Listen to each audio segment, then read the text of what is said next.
Travis42, welcome back to the cast. How are you, man? I'm very good. Thanks for having me. I'm really excited, actually. I am so excited. It's been almost, it has been over 2 years, I think was the last time that I had you on. It was like right after TwitchCon. That is insane to me because I thought it had been a year. It's been over 2 years. Yeah, it's funny. You had Sween on recently, and the first time I was on, you had Sween on like right before me. So I was when you messaged me, I was like, is he just going through the list of people to bring back? But it's perfect timing, I think. Our previous two conversations are just so much fun. We theory craft and talk about ideas for the game, and I just get so into it. So I guess first real question, on a scale of 1 to 10, how satisfied are you with the Winter Summit reveals? That's a good question. I think mostly everything's pretty good. Everything got delayed a little bit, which is, I kind of saw it coming. I think all the raids came out in the summer, so I was hoping for that. As soon as Blood Moon, they were like, that's the summer. It's like, okay, you're happy about everything you saw, but you're like, damn it, that means raids a little bit longer, which is, I mean, it's fine. I don't know if the leagues is what's really like pushing it back, because it seems like they've been doing more and more with that. They're probably going to do the echo bosses again. I know you didn't do that much because you don't play leagues. No. So you don't notice that. So I don't know who they have like strictly like, hey, you're going to be doing league stuff, because it's taking more and more effort. There's a lot going into these leagues now. So everything getting pushed back a little bit. If they have to cook more, I think it's fine. But also, I think it's important that the community needs to be involved in the rewards, like for raids 4 and stuff like that. So for that to be pushed back, I think is actually a good thing, because I think we need to have a lot of influence on that. Some people were a little bit upset, but I think it was fair. I think it was a fair amount of stuff. Yeah. What'd you think?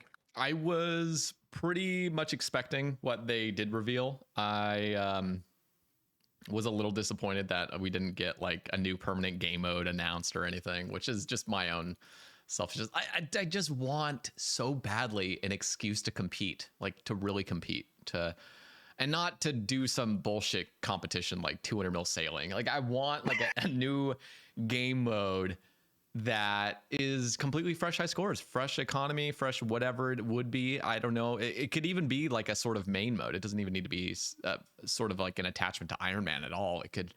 There's a million different ideas it could be. And I think that's just the thing I want most, is something fresh. I remember hardcore release was so fucking exciting. So exciting. And we just haven't had that. I mean, we had a little bit of it with the group Ironman expansion, but that wasn't even that exciting because it was like right before, I think it was leagues or something, and then leagues got canceled or something. I don't know what was happening around that time. It was not a great launch of GIM. So other than that, though, very excited and honestly anticipating these updates coming into the game. I think the thing I'm most looking forward to, I mean, probably raids 4 low-key, but I'm also very excited for Blood Moon Rises. I think I'm excited for the mace thing that's coming out and just being able to get blood shards quicker. And I don't know, there's a lot to get into, but yeah, what do you think for you was the most exciting reveal? Because we didn't hear anything about raids 4 rewards yet. We're going to be having a separate blog post in the future talking about their proposed rewards, but what was like the most exciting thing for you? I guess, it's not a good answer. It's like just knowing when things are coming, like a structure to like, okay, this is coming then, this is coming then. Because there really wasn't too much. We knew about these things. Nothing was like, oh, wow, this is this new sailing thing. Or, I felt like, because Mod Kieran at RuneFest, he wanted to have that raids 4 being known. So that kind of stole the light from the summit. So I feel like if that wasn't done at RuneFest and then you do that at the summit, everybody would be talking right now that, oh my God, that's the most amazing thing. So it kind of stole that. So, and I mean, I'm just happy knowing that these things are coming, the direction they're taking about it being harder, which I'm really curious how you feel about this too. If something is supposed to be harder, right? Like this is supposed to be harder than Theater of Blood. Mm-hmm. should this be a higher tier of power level than other raid stuff, or should it be the same if it's going to be even harder? You get what I mean? Like, Yeah. it's just hard for me to make sense of what I'm saying. I just don't understand. I worry, not worry. I just don't think this will be the hardest raid, or it won't. Really? It won't actually be what they think. I mean, don't get me wrong. I imagine there will be hard things in the raid, but I would say a TOA 600. If it's genuinely harder than a 600 TOA, and I know they're not basing it off of that. They're probably basing it off of like a 300 TOA. Like, what's harder, a normal raids 4 or a expert base level TOA, or like a fucking 3-man normal top? I don't know how much harder it will really be, because when you start pushing difficulty, stuff becomes unfun real quickly. I mean, too much going on. I mean, have you done a 600 TOA before? No, because why would I? Exactly. Like, it just looks terrible. It looks like hell. It looks like just some awful difficult, just really difficult, but just time consuming and rage inducing, and just like, fuck, like I don't want a raid that's super goddamn difficult. I want a raid that's just consistent and has unique mechanics and can be punishing, but you don't need to make it like super difficult for the sake of difficulty. I would just say focus in on fun, make things extremely rhythmic and precise. Like, I love precision and stuff, and that can add to difficulty, but don't make things just difficult for the sake of calling it the hardest raid, because that concerns me.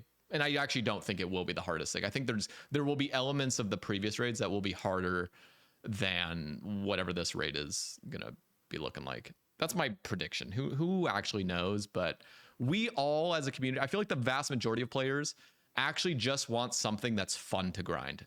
Is Theater of Blood, which is pretty much the hallmark of any sort of HLC raider that's, you know, done thousands of raids across the board, or GMs, like, they love Theater of Blood. Do they exclaim that Theater of Blood is the hardest thing they've ever done? No, they literally do it to chill out and get good rewards.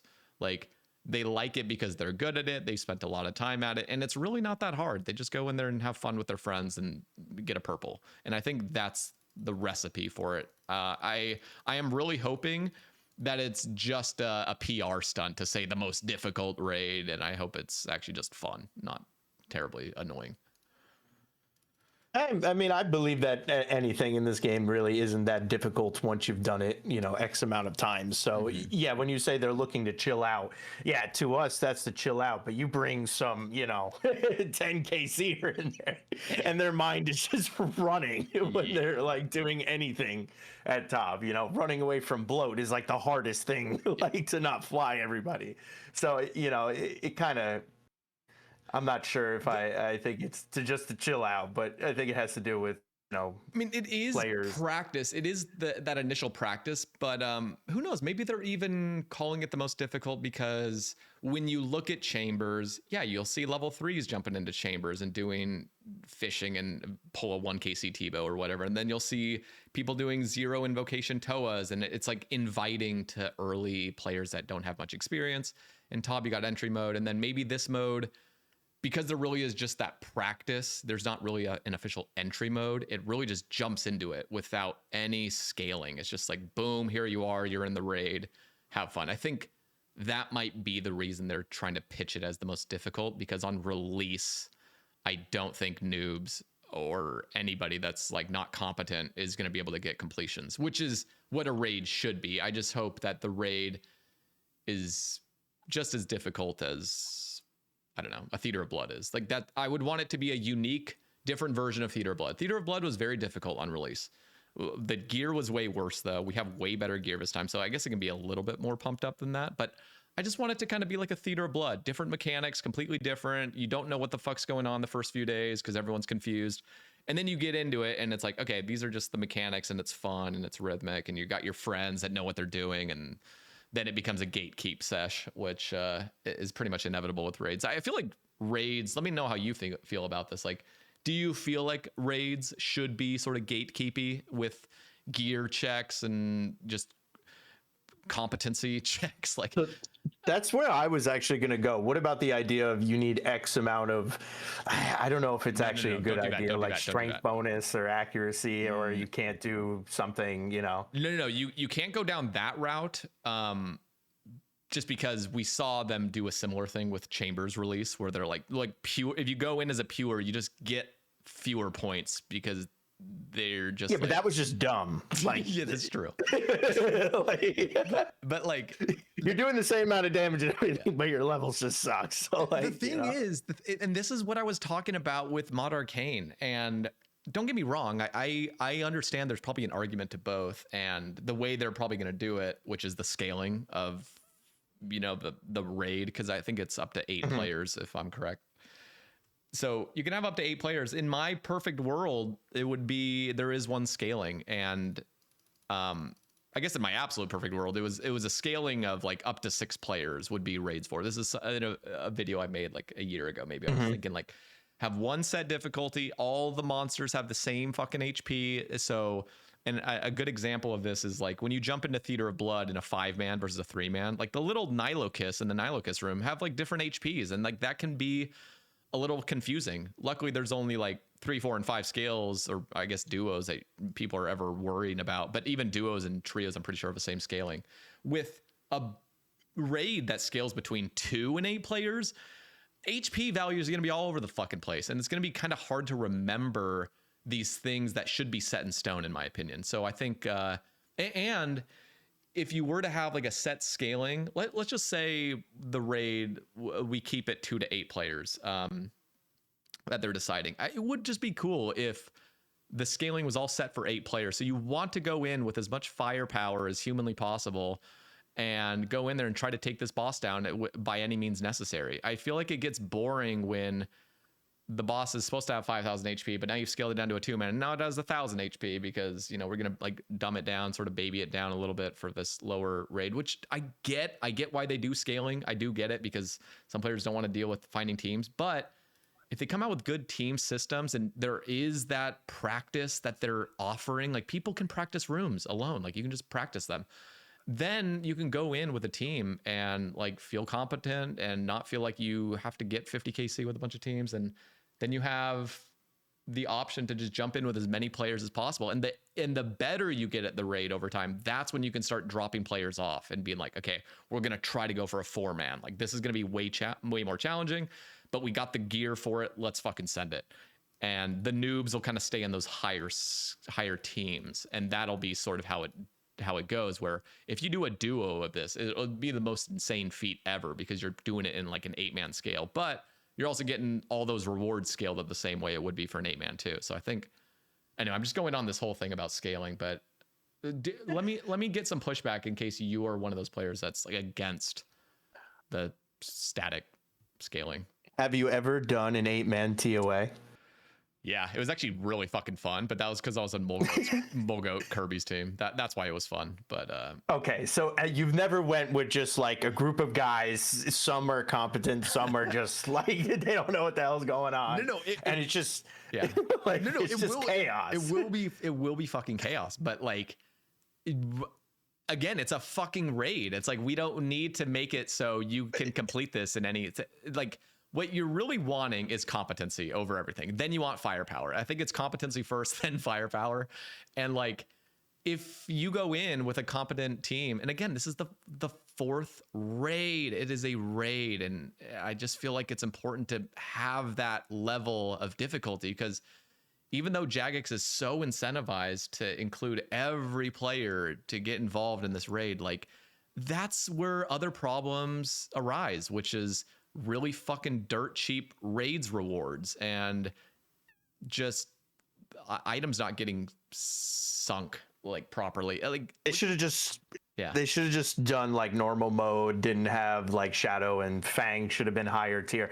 There was ways of going about that. It wasn't just, oh, the entry mode, you know, was a bad idea because they can get involved. It was just where the rewards stacked was a problem, and they probably should have just been rarer, because you do an 8-man TOA, it's literally like a 50% chance that it's a purple. No, but you go into the reward room and you're like, oh, it's white? What? Like, it's got to be purple. No, like, but that is the best part about TOA. The best part about TOA is they they did so good with teams, incentivizing teams. We're like going on a team, it feels like you're going to get a purple, and like running an 8-man raids 4 should feel like you're getting really good odds because there's 8 people in it. So if a normal duo would take your duo team, I don't know, 10 raids to see something.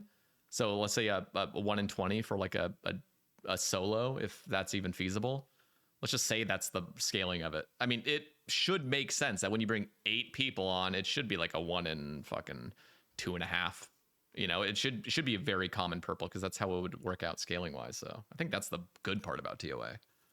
Yeah, I guess that makes sense. I just 8 is too much. It's just too much. It's too many people. Because how are you supposed to? This is going to be the hardest raid, right? Okay, so we need to have these complex mechanics or whatever because you just can't make it that hair. Yeah.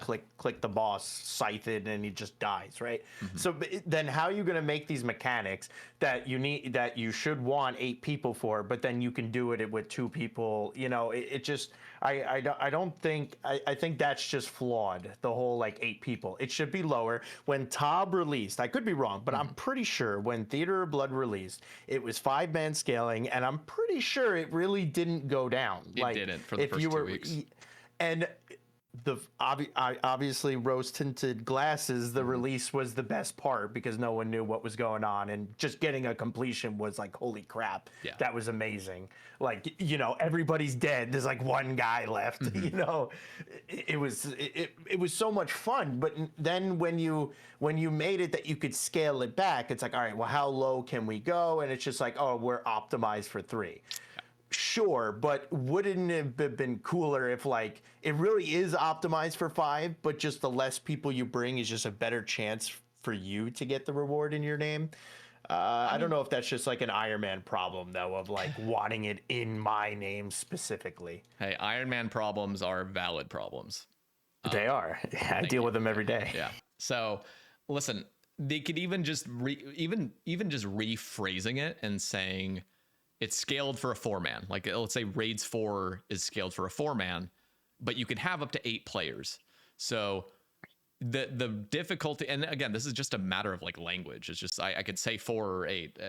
We could just say it's scaled for 4-man. So 4-man is going to be like still a challenge, but the more people you bring up to 8 is going to make the challenge easier. And then you can drop lower than 4, obviously, and make it like. But whatever that scaling is, it's cool to have the ability to make it easier for yourself by bringing more firepower, which is players with actual DPS. And then there's the option of I'm going to make this more challenging for myself by bringing in fewer people that are going to help me out. And I think that's the more fun approach to like changing the raid, is like you bringing in more people. The raid I feel like should stay the same.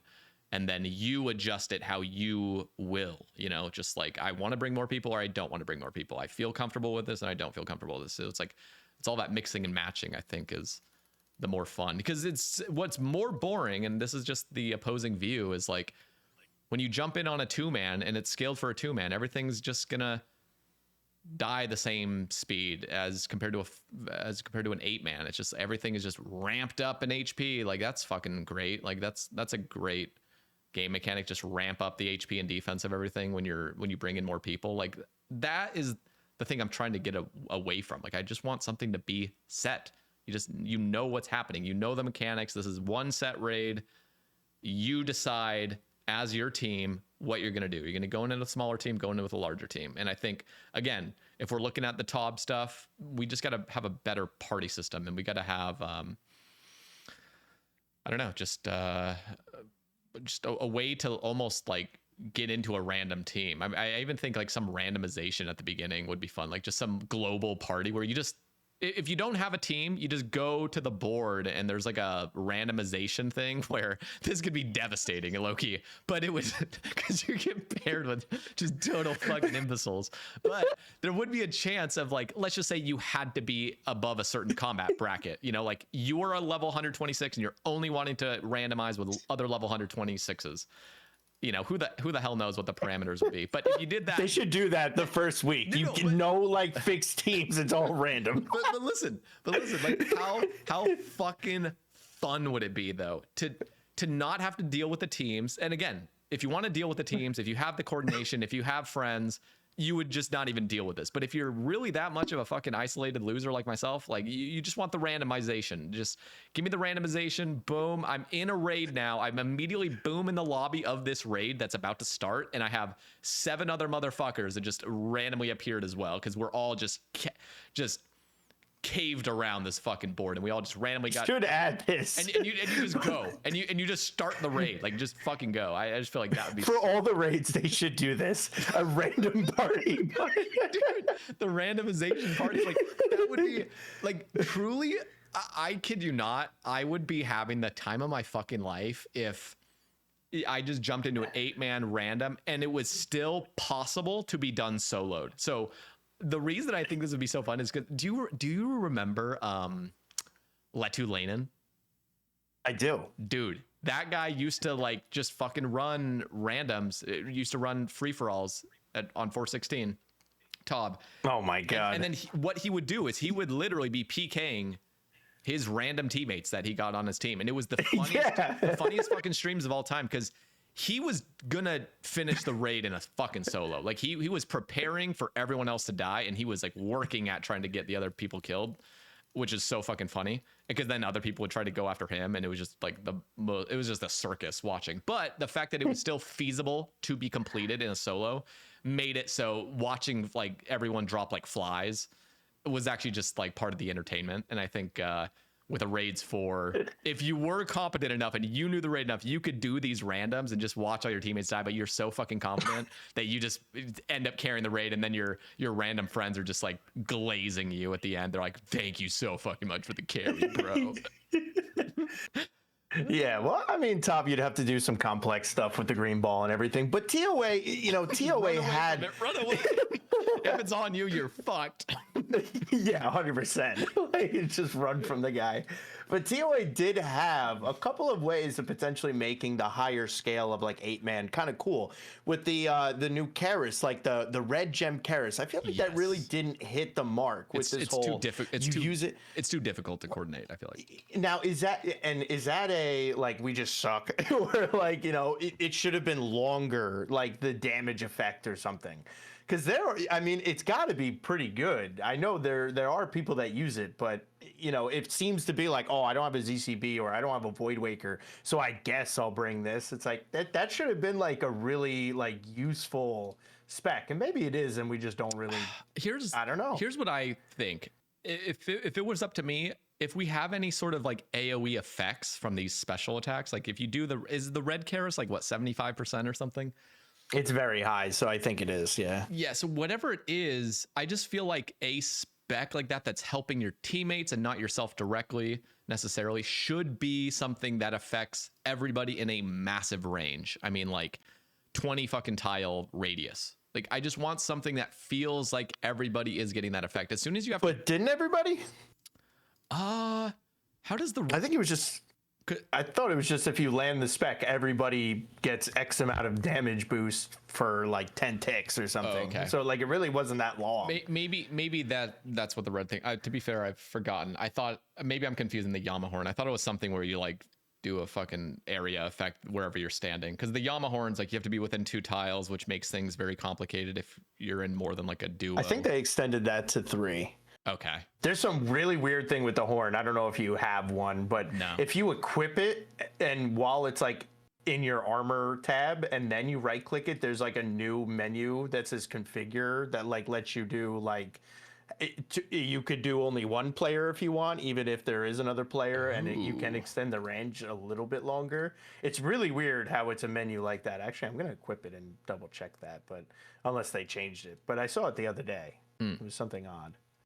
Where the heck do I don't even have that? I mean, those are always really cool types of weapons to have. So I just think the important thing is that they're able to be properly utilized without being like on Discord voice with somebody or without having previously raided with somebody. Because I don't know, just it needs to be convenient enough that your whole party gets an effect from it and it doesn't take that much coordination.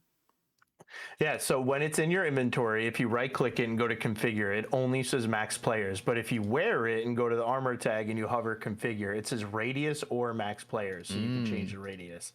A little weird. Interesting. I don't know when that came in. I'm sorry, what were you saying? No, just that was pretty much it. I'm just talking about that. We can kind of branch off out of this conversation a little bit, because Raids 4, we don't really know what the mechanics will look like, other than supposedly it's supposed to be the most difficult. There's going to be some training where you can go in and practice rooms, but after like 3 weeks of release.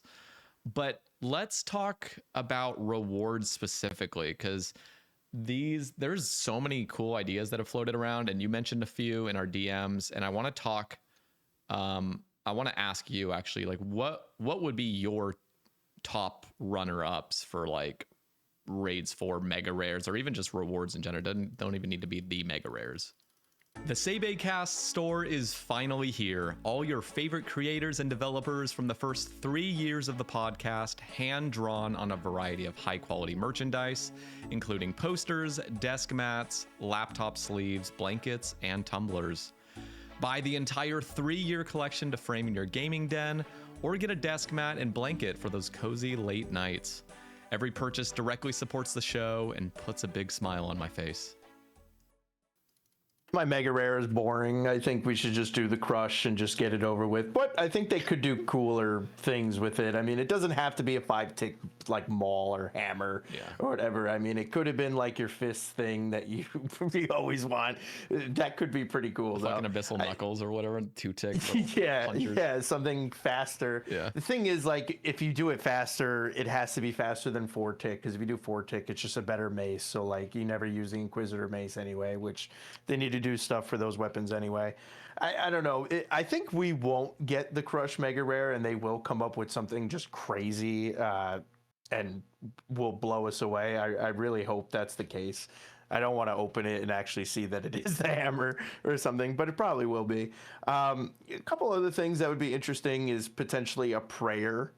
You know, we got prayers from Chambers. What about the God alignment prayers? Do you hear that idea? I always was a fan. I was a big fan because, like, you know, sometimes it's almost like a spell book. Oh, I want to use Thrall, although you kind of use Thralls everywhere. But, like, hey, sometimes you need Barrage or something, so that's cool. So it's something you have a choice with. So the God Alignment Prayers, that'd be cool because, like, okay, for Chambers, I kind of like this one. And in CMs, when you run 3s, you actually need one person on this one because it does this. Like, that would be cool, but it's so hard to balance. None of the prayers when they were doing the blogs really was like, wow, that would be really cool or something. I always felt, at least. How did you feel about it? I don't remember exactly what the prayers were doing effects wise, and then I heard somebody saying like, well, we would definitely need to change what the effects were that were originally proposed. And I'm like, okay, I need to remember what those even were in the first place. I'm pretty sure there were 6 gods, I want to say, and each of them. So is that telling right there that you don't even remember them? Like, that's how, like, you know, they weren't like, wow, like that would be really cool. You don't even remember. I feel like I already had a bad taste in my mouth over ruinous powers, because I'm always like, you got to be so goddamn careful when it comes to prayer book stuff, because 100%. I think the easiest way to avoid all that potential damage to the game is just have one prayer book. I feel like maybe in 10 years we can have a secondary prayer book, but right now, like, we still got to fill out this bad boy. We are only at level 77 prayers. Yeah. So we can have a new melee prayer. I would be okay with a new fucking melee prayer, but just, we've had piety for 13 years. What? Now, is that weird though, that you have one above the rest? Like, you have a new piety, right? But then you don't have a new rigor. You don't have a new augury. Is that okay? Yeah, it is okay in my opinion, because, there's just more room. I mean, we could just have the melee prayer be level 90. And then, you know, in the future have a level 92 that's ranged, level 94 that's the mage equivalent. Like, they will come in time. I just think the melee one would be more fun. And honestly, my own selfish opinion is I like it when melee is highest DPS, because it's also the highest risk. Like, you have to be up in front and up in front of a monster. 100%. I agree. So I agree. I do like the idea of that. I always kind of thought the next step for prayers when it comes to offensive is like, okay, now, like, here's 30% strength, but no defense and no accuracy. So, because then maybe piety sometimes is still good. Or would you rather just strictly something better? I think I'd rather just have something strictly better. And it's better, but it drains prayer faster. Obviously, if you one tick flick, you're good. Never get rid of that. Ooh, I don't like that though. You don't more like, prayer drain. it has to be because it incentivizes prayer flicking. Yeah, but we have prayer. We have fucking prayer rejuvenations these days. Like, so like we've already taken care of an issue massively. And when I say like it drains more prayer, like I don't mean like this horribly fast draining. Yeah, right. I just Like mean, 10 prayer points. I just mean like maybe 50% faster than piety's draining. So it'd probably be pretty significant. I mean, it would be, but it's more fucking power. So it's like, what do you? I guess how much more, you know? Okay, so let's see. Piety is what, 23% strength, 20% accuracy, and 25% defense, I want to say. So, because I think that's all the thing. It's like 25, 23, 20, and 23 is always like the strength, I think. 23%. So yeah, I think so. I don't have the tooltip, so I don't see it, but yeah. If it was me, I would just say this additional piety, piety plus or whatever the fuck it would be called. Don't call it piety plus. That'd be terrible. It's really turmoil is what you're talking about. I don't want it to be called turmoil though, because it just reminds me of RS3. But it's honestly, too much. At this point, RS3 is cleaning up, so maybe it will be fine. But whatever it's going to be called, maybe 28%. I would say upping it all by 5. That's not crazy, but this doesn't need to be the mega rare either. This could just come out as a new prayer scroll. It's a level 90 melee prayer. Instead of 20 accuracy, 23 strength, 25 defense, it would be 25 accuracy, 28 strength, 30 defense. That feels mega rare territory. Does it not? It doesn't. Do you think that's like insignificant? It's not insignificant, but it's only 5% extra damage over piety. So it's like 23 to 28. It's like, yeah, it's significant and it'll raise your max hit in a lot of scenarios, but I just think, yeah, as a level 90 prayer, one, you got to have fucking 90 prayer, which, you know, most endgame players that would be doing this raid would have that, but like there are players that don't. So piety would still be a useful thing for 20 levels. And then this prayer, I imagine, would go for, 200 mil or whatever it would be. And that would just be like, so like, this is like your Avernic, this is your, exactly. like reward from the raid. Mm-hmm. And they don't, I don't know. And they could also do additional, just like copying chambers a little bit by just like, oh, here's just the melee prayer, you get it from this raid.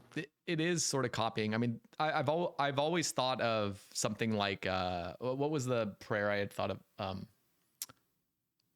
There was like a name for it. I called it. I think it was like bulwark or something like that, or just assure prayer, or some defensive prayer that basically can be stacked with the other offensives, and it's like an additional defensive prayer where you turn it on and it like raises your defense all around by like 50% or something. So it's not a protection prayer, so it doesn't have like a fucking 100% protection, but it's like when you're running to the south pillar Inferno, you crank this bad boy on and it drains like a motherfucker, but like you have like 50% more defense for like this little bit of time. I would hate that. Yeah, it's like the new button. You just click that and you're safe. Yeah.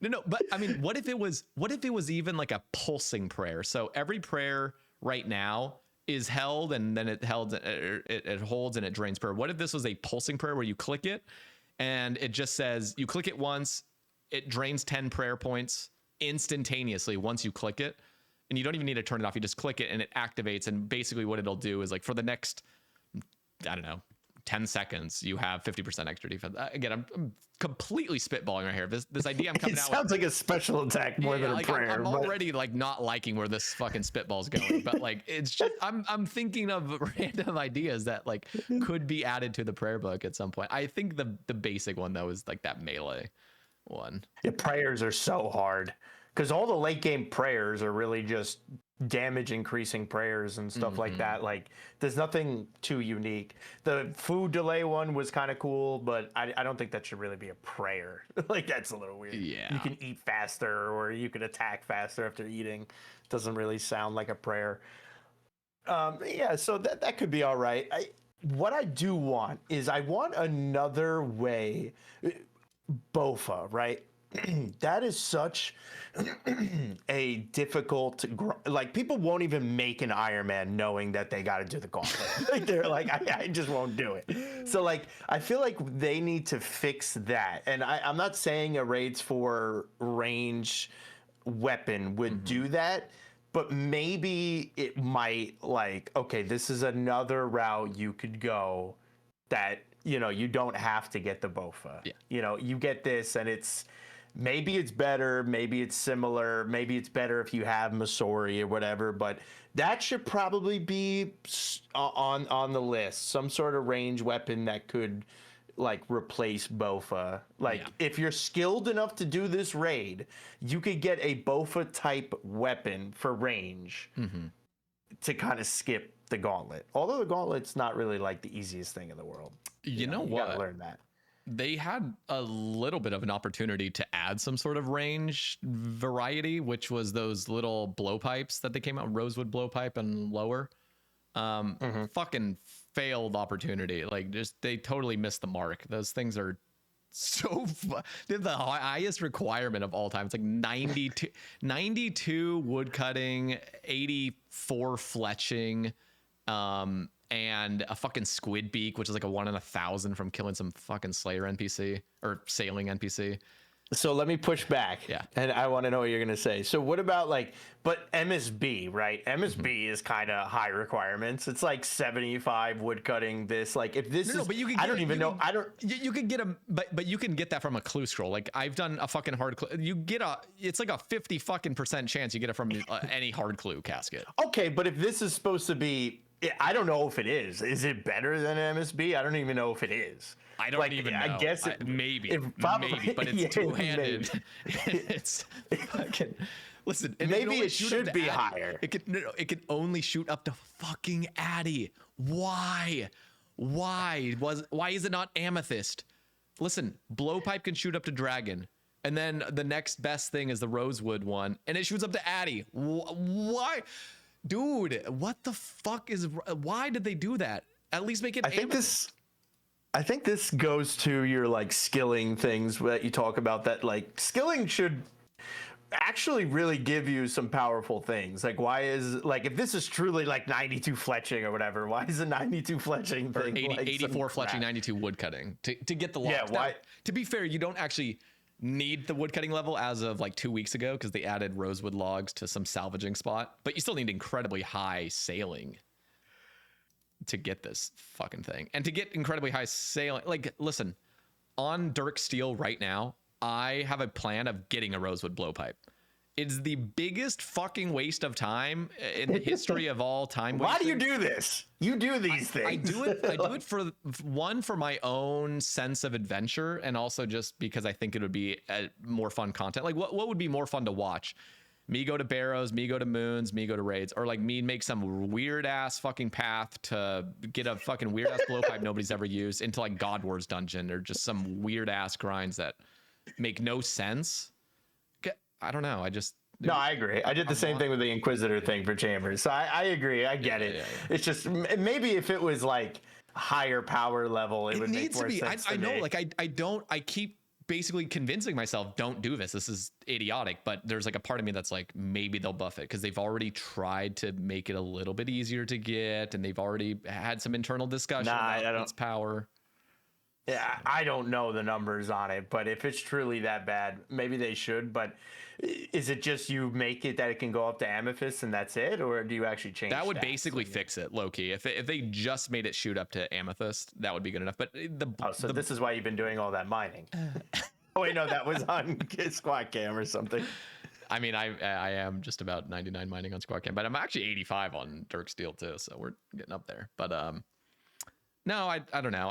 I just want the game, when it comes to progression in this game, I want there to be a bunch of different paths to take, a bunch of different branches. They already have a lot of them, don't get me wrong, but there's some that are just so blatant that they don't fit progression. Nightmare, for example. Nightmare is some amazing side quest boss you could do to get some sort of niche armor but it's never worth it ever until your end game when you already have fucking Blood Torva and full Radiant Oathblade. And then you go for Nightmare shit because it's just so goddamn rare, even after like 7 different times that they've buffed it. And there's other situations too. I mean, Nightmare is the most clear, but it would just be so fun as well if like God Wars got kind of reworked, where there's no longer the bullshit of KCs or the KCs where it's really annoying, like Sarah Doman. The fact that you need to kill 40 full ass wizards that are shooting you to get one access, one room access. Like what the fuck is going on here? Like why doesn't killing a wizard give like 6 ancient or 6 Sarah essence or holy essence, whatever the fuck they call it? Yeah, right. They knew that it was such a problem, so when Next came out, they were like, "Yeah, we can't do this. Like, we need to make it like streamlined. Like, we need to make it to 2020, like whatever the year was that it came out, make more sense." Yeah. But do you just get rid of KC, or what do you do? You don't need to get rid of it. You just need to make it so it never leaves. Like that would even be enough. I would even say across the board, across like the original God War, so excluding Nex, make everything have different values. So an imp gives you 1 essence and a fucking Gorak or whatever gives you 4 or what. You know what this would give some, like, it would make it that in your journey when you got a spiritual whatever task, it would be kind of cool that like, oh, let me go kill this god's of things, so like when the time comes that I'm gonna do Sarah or later, it's there for me. Like that, if they changed nothing else and they just made it so all the essence you ever get stays, this would be fucking brilliant, because when you go and actually kill the bosses, you're getting that essence up, or you're getting the KC up. So in a way, you would actually, if you're good enough to stay in a room for 10 kills to get up to 40 or what, I mean, GMs at that point, you would just basically never have to touch minions ever, or touch the I guess minion. What do you call them? The KC minions. Not the minions in the room, but just like getting KC, because I know what you mean. You would always have a surplus of it, and I think that would be a really fun way to go about it. And if they think that's too OP, or if players don't like that, another thing would be stackable ecumenical keys, and maybe even ecumenical key shards from all the bosses that you can turn into shards, and make it so fucking. There needs to be something. Make it so GMs get it for 15. What's up with the GM still needing 50? Listen, I'm not even a GM anymore, but like that was annoying to have 15 room KC, but then to make a key, it's still 50, even though you're a GM. Ooh, I didn't even realize that was a difference. Oh, it's painful. It's so painful. Like it feels so. It feels like you're back to being a noob, like just having to spend the full 50. But yeah. I don't, the more and more that the game is going to go further and God Wars is going to get devalued, Bandos is, people don't even go and get that now, so like but is it just the room KC to get in a problem, or is it also that like you have this such long respawn time? It's that too. That even if you killed the boss quickly, you are like stuck at that like 30 kills an hour or whatever, when some of the stuff is pretty damn rare. Yeah. You want an Armadillo crossbow, it's like you got to kill 500 of this thing or whatever. Like, that's a lot. Yeah. I mean, really, I don't know why they say this. I mean, they do say this, but I don't believe it.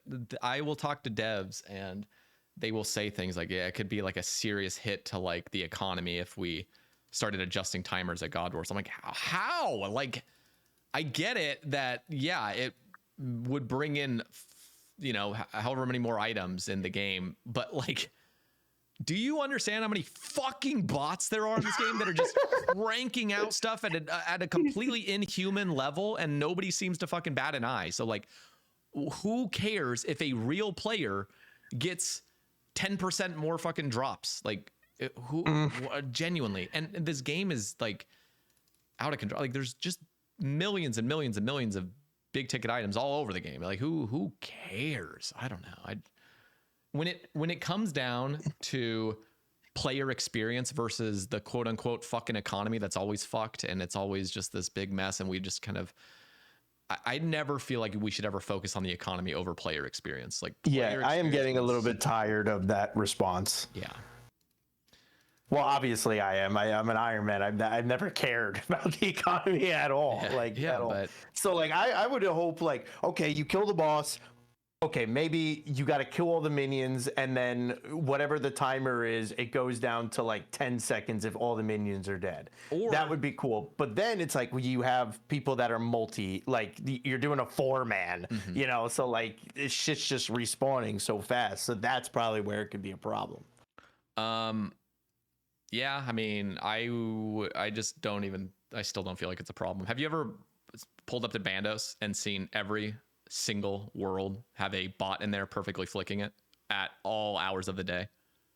They I have do. not. They do. If they gave a fuck about the economy, they would solve that fucking issue. But they clearly don't. There is a bot on every goddamn world that perfectly flicks Bandos and runs around with a rune crossbow. Like they just made this fucking account, did Death Plateau, and are immediately in there I perfectly. actually did not know that's a thing. Yeah, yeah, it's bad.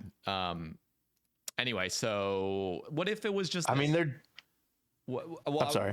no, I was just gonna say, like, what if it was just you kill the boss and nothing will respawn until you click on the altar, and you could be anywhere in the room and right click the altar and say start room, and then in the next 5 ticks it restarts. So you now are given as much time as you, because one of the problems is like if I were to go right now to, well, not right now, I'm fucking 2 ranged on Dirksteel, but like if I win at like 70 ranged, went to Sarah.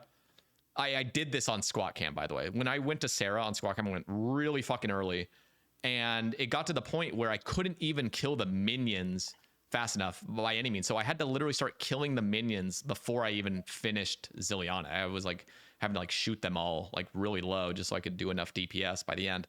So if there was a way that like the boss will never respawn again until you're ready for it, I feel like that just solves all the goddamn issues. And that's way more modern. I don't understand why that would be a problem for anybody, because it means that the early levels can actually go there and not be stressing their fucking minds out of trying to pick up loot and bones at the end of the kill when you have 5 seconds left.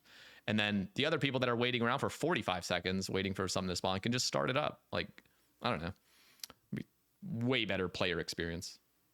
Yeah, I think they should rip the Band-Aid off and do some things there. I mean, and I don't know if you can really go back on things though, because could you really make the change? Let's say they do a week of this, that they're like, screw it, it'll spawn back faster, and they realize like, holy shit, like 5 times the amount of Bandos being killed, and the amount was already 1 million a week or something. So like, then you take it away, you know, you got to be careful because you can't really take stuff away. We learned that with sailing. You can't take anything away once it's there. I just don't think they need to, because who would even care that much that it's going to start like destroying the economy? There's just like, so many better money makers out there. So it's like anybody that's participating in the economy cares about GP per hour. And it's like, yeah, I understand if you're really fucking good at the game and you want to go for a Bandos pet, you're going to obviously get more kills per hour, but you're going to stop at the same point you would have stopped anyway. And it's like, that's a good point, actually. You'll stop right where you would have anyway. So you just got there faster. Yeah, and that's most players. But then again, there's like the fucking gold farming issue with actual bots. And that's a completely separate issue. Like if there's going to be bot farms farming this stuff and now they're printing stuff, why don't you deal with the bot farms? Because most players aren't just nonstop farming. It's like the rarest thing for a player to just farm one thing over and over and over and over and over. You've seen that guy on Reddit about like the armadillo? He's killed like 200,000 armadillos. He's trying to get like 250 of each slot or something. Yeah, I'm pretty sure his name is like Farmer or something. So like that's why you're like Gold Farmer. What a crazy guy. I don't even know how we got here because we were talking about like raids 4 stuff, like rewards and all that. So I'm not sure how we got there, but it happens. We got there because I was just talking about like progression. Like I want things to feel like they're in an equal state. I hate it when there's very, very, very clear metas and I like the grayness. I love like being able to get to the point where Barrows and Moons are now viable, but have way more options to choose from. Like you can do that and do the easier way, then it might still be the meta, but you could just go do God Wars now and it's not actually just a big pain in the ass. It's like actually fun. So would you like the idea of having like a Bowfa replacement if you're good enough to do raids 4, that like that tier of weapon you could get and it might even be better, or no? I'm leaning on no. I could probably be convinced otherwise, but I'm leaning on no only because I feel like it ends up just skipping CG. Like if it's exactly on par with the Bowfa, it sort of renders it useless, like CG useless, because again, Jagex is not going to gatekeep this raids 4 so that you need to do all this other stuff prerequisites. Like no, people are going to be at a mid game state and start grinding raids 4 because it's just going to be possible. It's going to be possible to do. Okay. And if you can just skip all this other content, that's not good. Okay. My opinion. So yeah, fair enough. So all the raids have had an armor set, and including Justy, which is just. Can we give Justy like Bando stats of like +4 strength for the chest and all that kind of stuff? Yeah. Like I don't know. We need to. Like just need something. Like so you don't just look at somebody wearing it being like, what are you doing? Or just give it flat armor. Yeah. No, I judge. I point and laugh at anybody that wears Justice Shirt. Yeah, because they're just like, oh, that looks cool. Which it doesn't look cool enough. I swear to God, anybody that thinks that shit looks cool, it doesn't. It doesn't. It doesn't. It like it was a good idea when it was coming out and everything. And I don't know if you know what Justice Sharp first looked like. It was like a hybrid, like Nezzy armor. It did not look good. But so all the raids have an armor set, So and you've had all three. Technically, although it's not like strength melee armor, you've had all three. Yeah. You've had all three mega rares. So then so now you have a challenge. The mega rare we've already discussed, but then the armor. And I do believe that I hate that every time I look at an elemental weakness, like I'm doing rune dragons or whatever, like that. We could go over like what my current grinds are real soon, but I'm doing one of the things I'm doing is rune dragons, and I hate that. Like I check elemental weakness, and it's like, all right, the dragon hunter lance is just better. And like if I was using the weakness, I have to use runes, I have to use resources, like that would be cool. So. The elemental weaknesses are cool, but they're never the best. And I would like it if it did get to that point. So I do believe a high tier, like I'm talking ancestral, like not better than ancestral, but if you're doing elemental weaknesses, it is like, it's just better. So like it would be, I don't know where it would really be that useful, but an elemental armor, mage armor does make sense to me and be like high power. I like this because you also said this would be amazing for the harmonized staff. Yes. So that's a big part of this is I believe that this is like a revival for the harm staff. Yeah, it would be. Would this armor be able to activate all 4 elements? You choose, or is it just element of any type, and it's sort of like a neutral? Any element that you're doing has a 10. So I'm not sure. I'm not sure if the easiest way to do it is that just like each piece is an additional 10% like weakness, like just across the board. Like no matter if you're killing something with fire weakness, this is 30% extra weakness to it, or I don't know what the numbers shake out to be. Okay. But I do think that would. Finally, elemental spells would be good. Yeah, no, because I don't know how else you do it.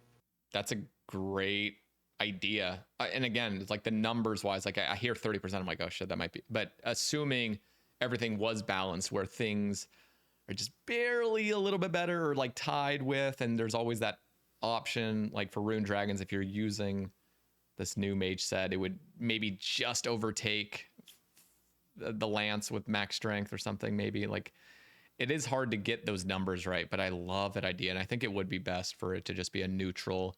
Any elemental thing gets 5 to 10% per piece. Oh yeah, it definitely couldn't be like only earth spells or something. No, yeah. It could never be anything like that. But it's never been where an elemental spell is top dog, and that would be cool. Yeah, because then. Even like I have all the gear in the game, like max gear and everything. So there's just never. Frost dragons might have been like the first thing, but even then, like if you just had max melee, it was just as good. And so it's still not there. So it just would be cool. I just like options, just how I was saying, like a better way to do the Bowfa or whatever. I want different options. So I think this would finally do that, but I don't think.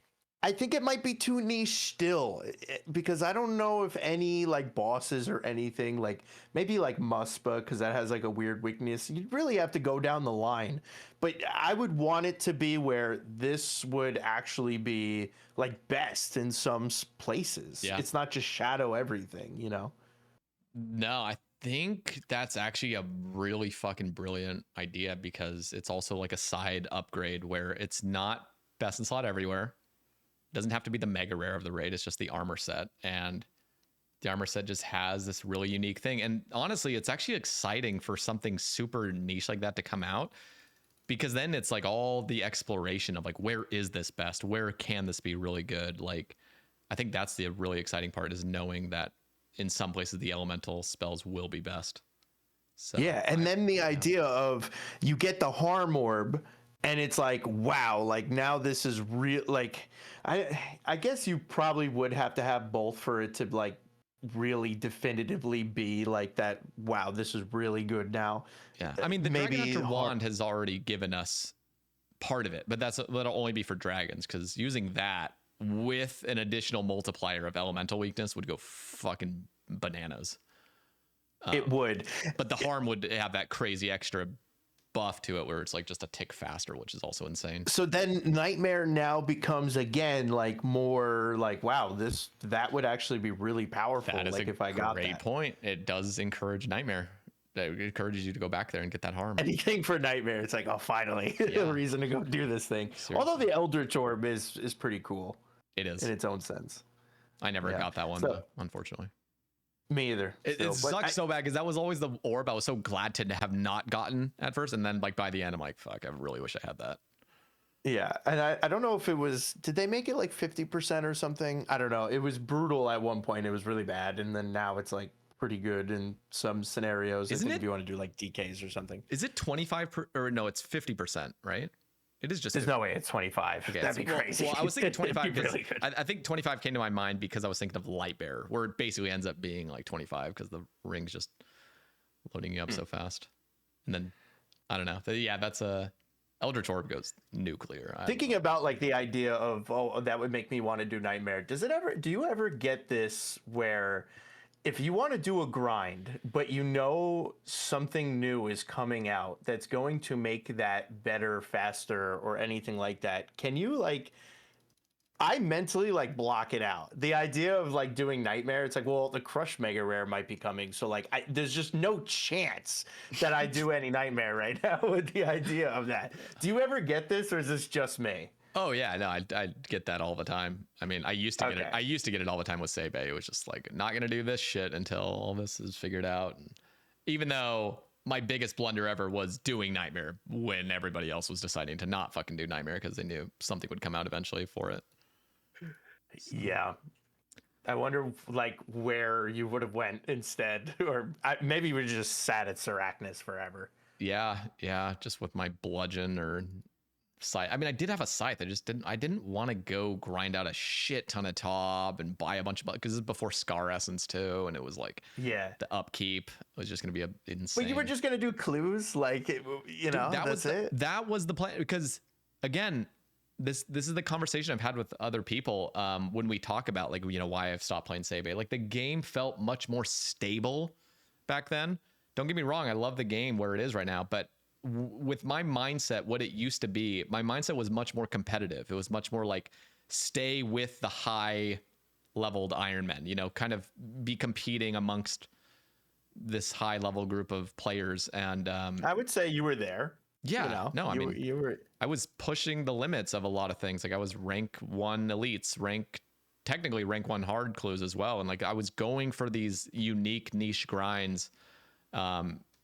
And kind of like leading it, and it was fucking so much fun, and like doing clues a bunch would be super great. And then I feel like what ended up happening is there's just so many updates back to back just made the game feel super devalued. A lot of like super busted Wildy updates, obviously juggling clues came out, which was a huge fucking problem. And then oh my god, that was a huge difference. It was just like crazy. The hour clue timer, and that just came out of nowhere. Like not even pulled, nothing. Just wake up one day, and it's like the clue meta is just completely changed forever.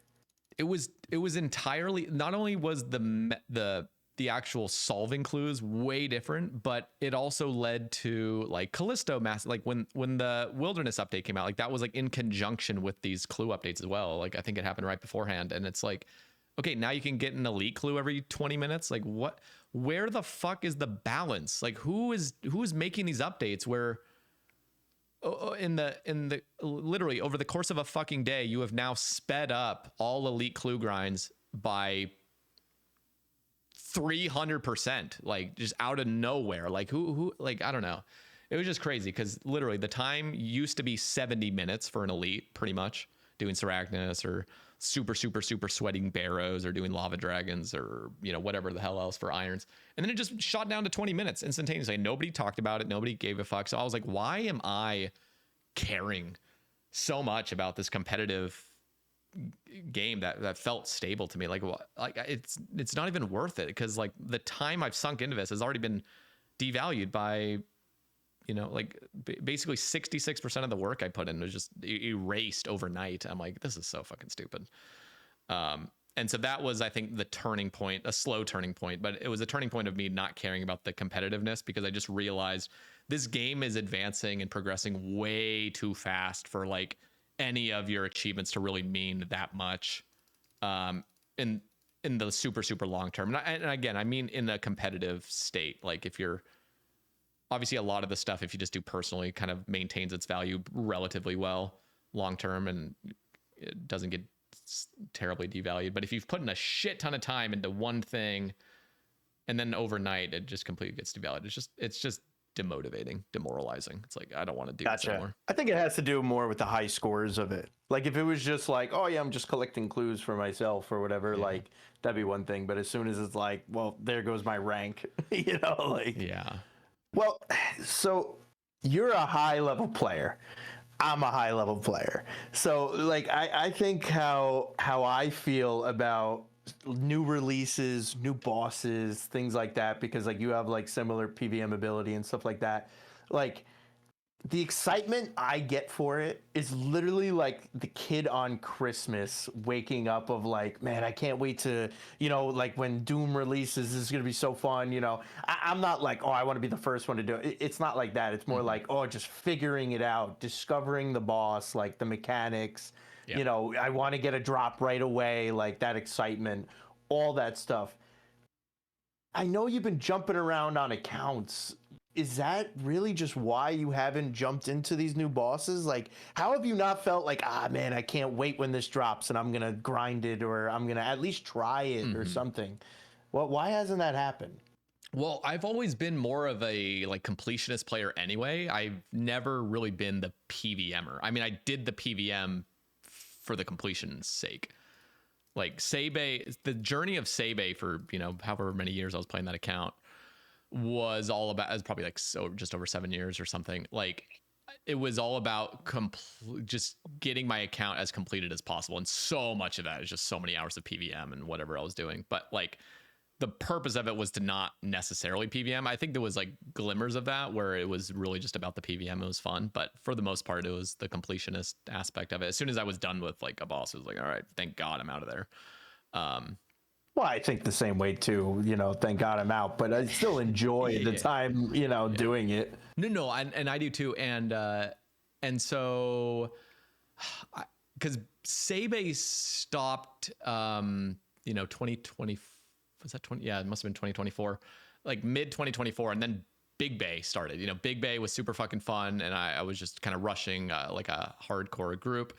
And then that got cut early and I was like, fuck, but I wasn't ready to go back to Sae Bae at the time. So Squat Cam came along, and Squat Cam, I wish I'd made content about it like a lot more consistently and made YouTube videos of it, but I just didn't. And that was so much fucking fun. I did a lot of PvM on it. I just didn't really like show much. You know, I wasn't really streaming it, but I mean, it's got a lot of shit. It's got, you know, Infernal Cape, Quiver, fucking all Araxor stuff, and all the Slayer stuff. Like it's got a claw, leather. I mean, it has like all the basics. It just doesn't have any of the raid stuff yet. But I would have done raiding and stuff, but it's just like the game is advancing too much. And so like Sailing was coming out, and I was dealing with trying to sort of like max the account, and then sailing dropped, and that got me distracted from Doom, which is going to be the next grind. And so, for basically a month and a half or something, I was grinding sailing to 99. And then at that point, the new year came around, and I was like, fuck, I need to like find something for content's sake. Like I want to start something new. I think it'll be fresh. I think it'll be exciting. So I just started a new hardcore with the plan to still max squat cam and then eventually play squat cam, like more PvM related stuff.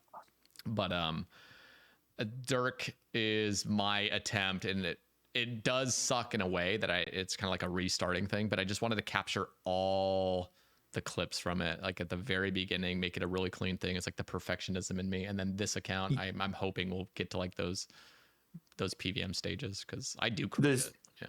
There's definitely something extra about like seeing from the beginning. Like if you just started like doing squad cam videos out of nowhere, it still might like work, but it's just not, I don't know. There's just something extra about it. But I feel like I'm still not getting the answer I want from you of like, just how does it not happen to you that like Yama's dropping and that's like the first thing you do when you log in? Yeah, like I just like, let everybody else do it, and like I'll do it at some point, and then just time goes by. Is that what happens? I honestly think it's more of a personality or like a gaming. I don't even know how to. It's just who.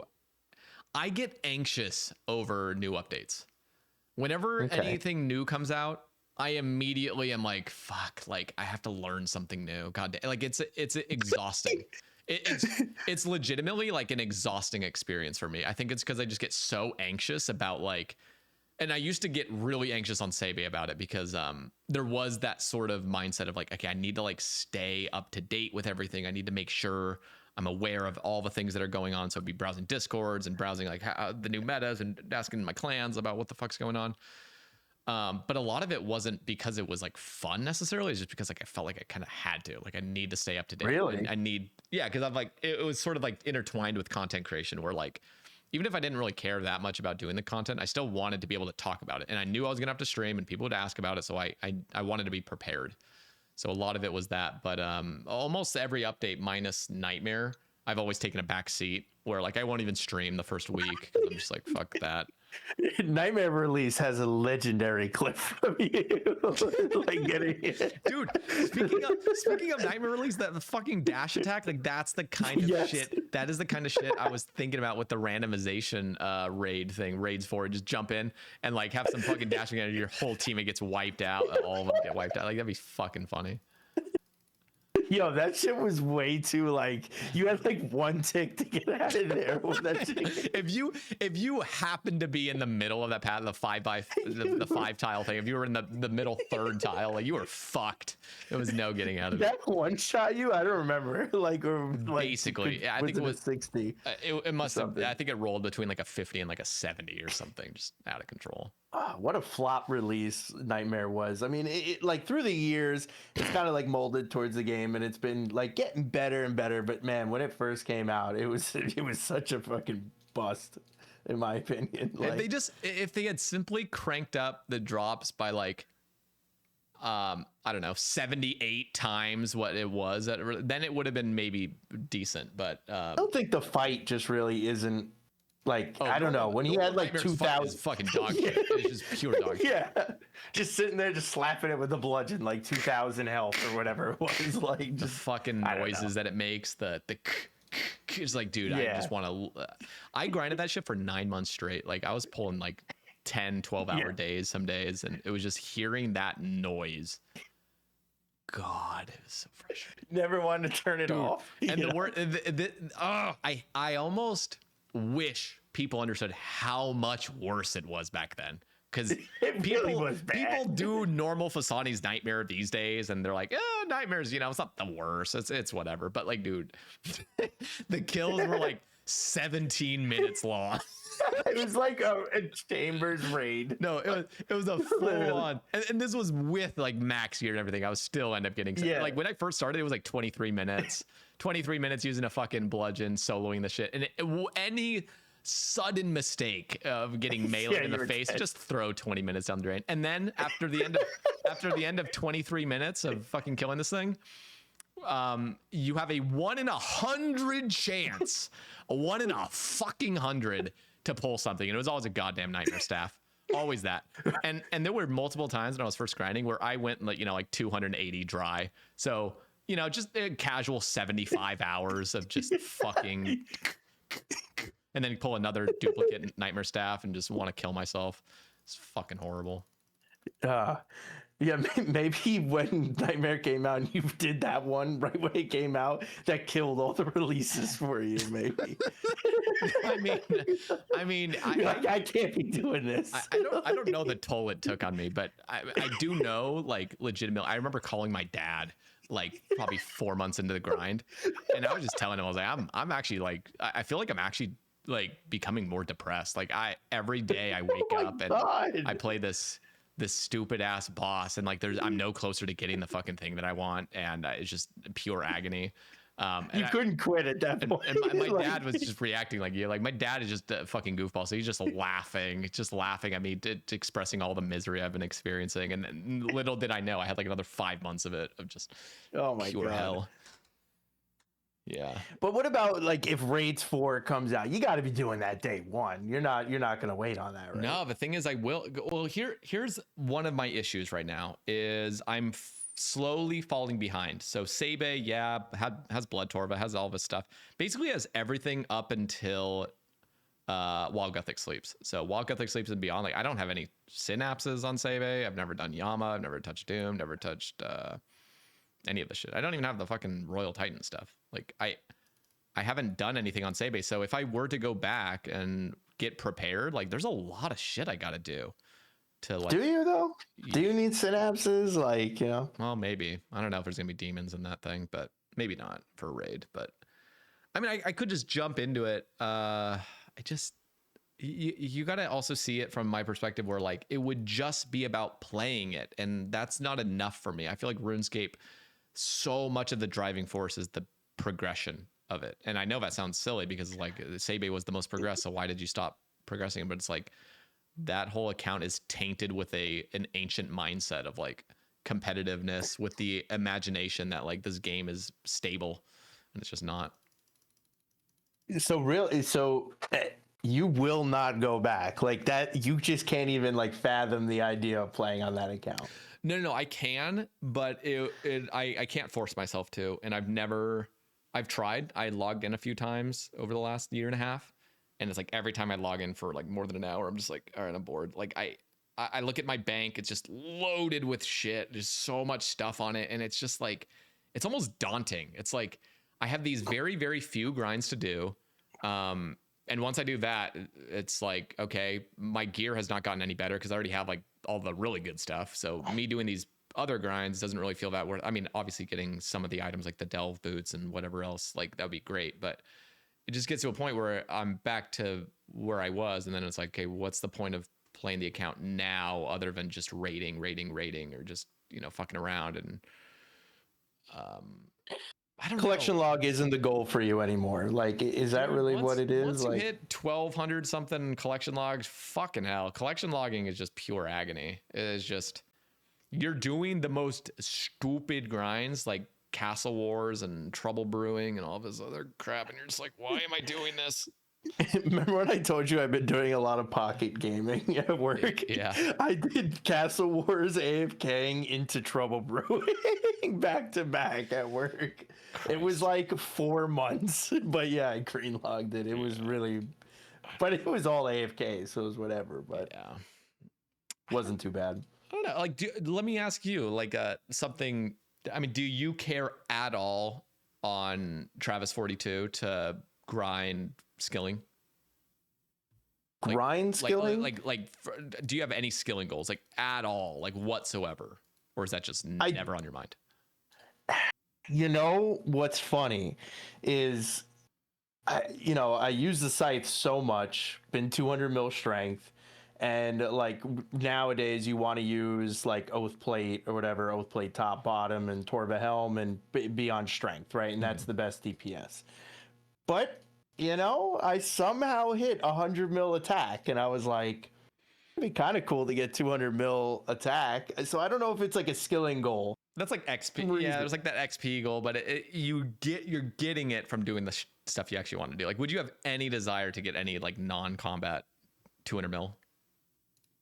I think they just will happen over time. Okay. Like it really, like it's pretty impressive, really, when I scroll over my like XP on skills, like herb lore, 46 mil. Like, okay, cooking, 46 mil. Okay, even fishing, 23 mil. I'm like, how are these even getting up there? You know, nothing like insane. I mean, Slayer's really getting up there. We'll talk soon about like my goals with Slayer, but you know, some of this is getting up there. Now, will I be like, oh, let me get 200 mil? No, I would never seek it out, but it's cool to see that it's just getting higher and higher year by year. What would you let's just say you did get like 200 mil combats and 200 mil Slayer, and at that point, and then you're still killing bosses or whatever, would at that point you have any drive to be like, okay, like I've fully maxed out like fucking magic and range and all the melees and Slayer? Like, would you start caring at that point to like, okay, let me start working my way toward 4.6 bill, like just very, very slowly? Like, would you have that desire at all at that point, or is it just like, nah, just I don't think I'll ever get there, but I do think, like, let's say 5 years from now, you know, I'm like 2.8 bill XP or something like that. It's like, well, it's starting to get a little bit more realistic, and then maybe, but and then you see crafting and you're like, nope. Yeah, yeah, pretty much, or agility. Actually, agility I think is the worst one. I just can't. I wouldn't mind agility just because of Sepulcher. I would just like, no, stop. You wouldn't mind going for 200. I mean, mil I wouldn't agility. mind any fucking two. I never got a 200 mil that wasn't combat. I mean, because I was the same as you. I just had hit points, strength, and ranged.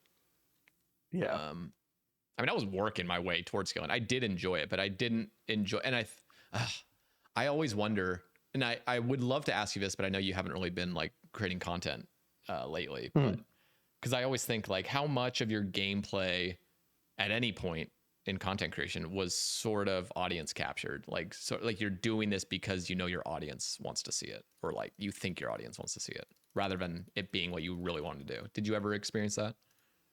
No, because I never got to that point. I feel like just you know, all I did was just grind the mega rares, and I just went like really dry. So like then people liked watching me do the raids or whatever. So like that was it.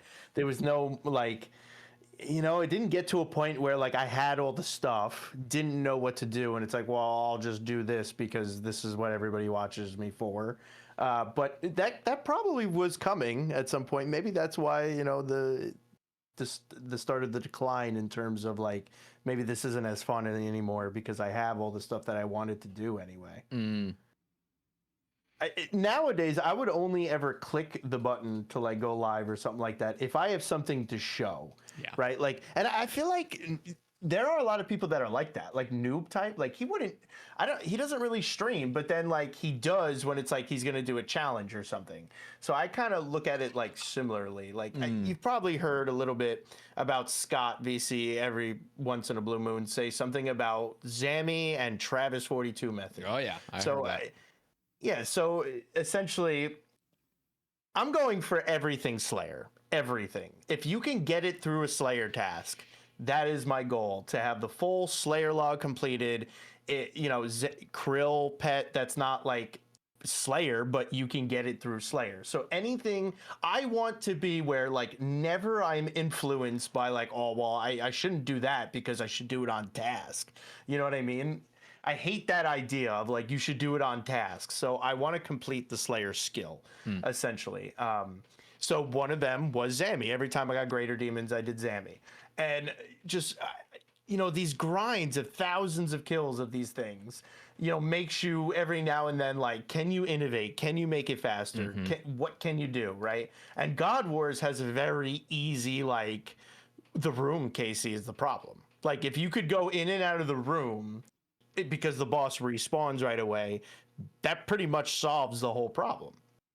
Because dealing 250 damage to a God Wars boss or whatever really doesn't take that long when your T-bow hits whatever, or Shadow and all that kind of stuff. So the bosses die quick. If you could go in and out of the room, you could probably kill like 80 an hour if you had the room, Casey. So essentially what happened is I was at the end of a task. I had like 10 kills left or something. And something where I was going in and out of the room and I dropped my blessing by accident or something, my Zammy item, and all the enemies were attacking me.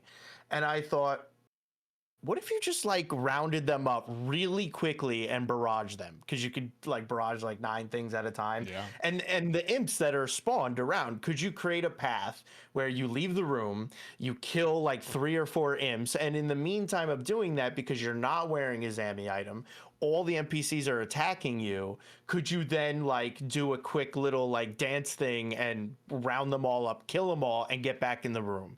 And the answer ends up becoming, if you were a GM and it only costs 15, yes, it actually is faster to leave the room, do that whole thing, and go back in to kill the boss. It is actually significantly faster to do that. You will typically have about 40 seconds left on your respawn timer by the time you get back in the room if you do this whole thing. And yeah, it went from like a 32 kill an hour to like, I've gotten like 45 kills an hour at Zammy, and I did end up getting the pet. So it was a pretty cool like method. That's very cool. Yeah, Scott was telling me like, you know, the inception of it came from you, and then it was just extra micro changes of like how to pad the monsters and everything. I mean, that's like, that is the fucking fun of RuneScape though, is like being, I think that's part of the thing I miss about Sae Bae in a way, is the game did feel a little bit less discovered. I mean, it was obviously objectively less discovered at that point, but like being able to sort of pioneer new stuff or like come out with new things or just be in collaboration with people that are like figuring out new metas and stuff, like that was so much fucking fun. It still is fun to me. It's just, it doesn't really feel as relevant when I'm not a super high player with all the best stuff to actually be able to test out the methods like efficiently, you know? Like imagine you were just in like some mid-game gear and you're trying to fucking pioneer a Zammy method. It's just not going to work out. You need the best stuff to like have it really function. I have a weird question about that, actually. Curious on what your stance would be for this. So you know how Temple is basically the big database that everybody uses for all their RuneScape stuff, and they have like a solidified like this is the kills per hour for the bosses, right? So for Ironman, they have there is Ironman kills per hour mains, obviously because of the alts and all that, right? So there's like a Discord for the Temple. And there's like a discussion board where you can talk about how a boss should be like more kills an hour. Like you have to provide evidence of like, hey, you could get this many kills an hour actually. And they kind of discuss it and say like internally, okay, yeah, we will raise it. So right now for Zammy, it's 32 on there, right? So I have evidence that you could do for 45. Okay, yeah, you still need alts to do the dancing and all that. Okay, do you have to do all that? You don't, and you could make it that it's more like 40 kills an hour without all the dancing and all that kind of stuff. But you still can very easily, right?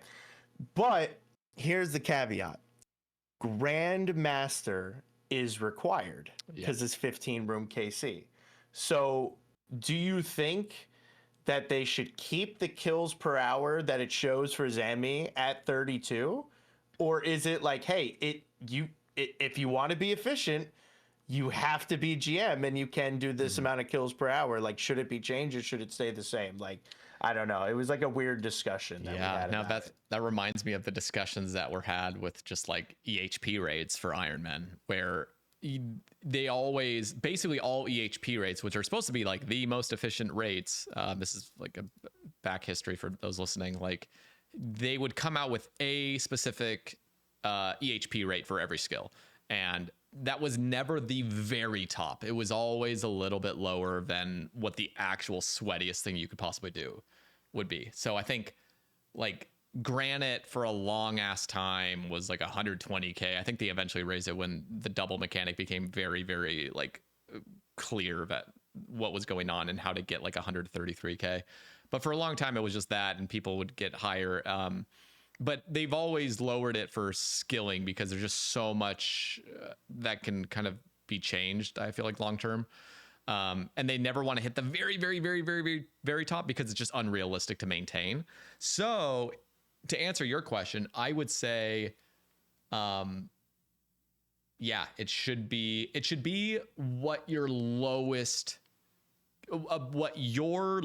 kills would be doing the most efficient method, like per hour. So like a really bad hour, like the worst But then tower Grandmaster is required. Yeah. No. I mean, I am. Listen, if you're going for, if you want to know what the efficient rates are for fucking pets and stuff and like grinding, like all that EHB stuff, I mean, yeah, you can just put in parentheses like with GM, but like that should definitely be the rate.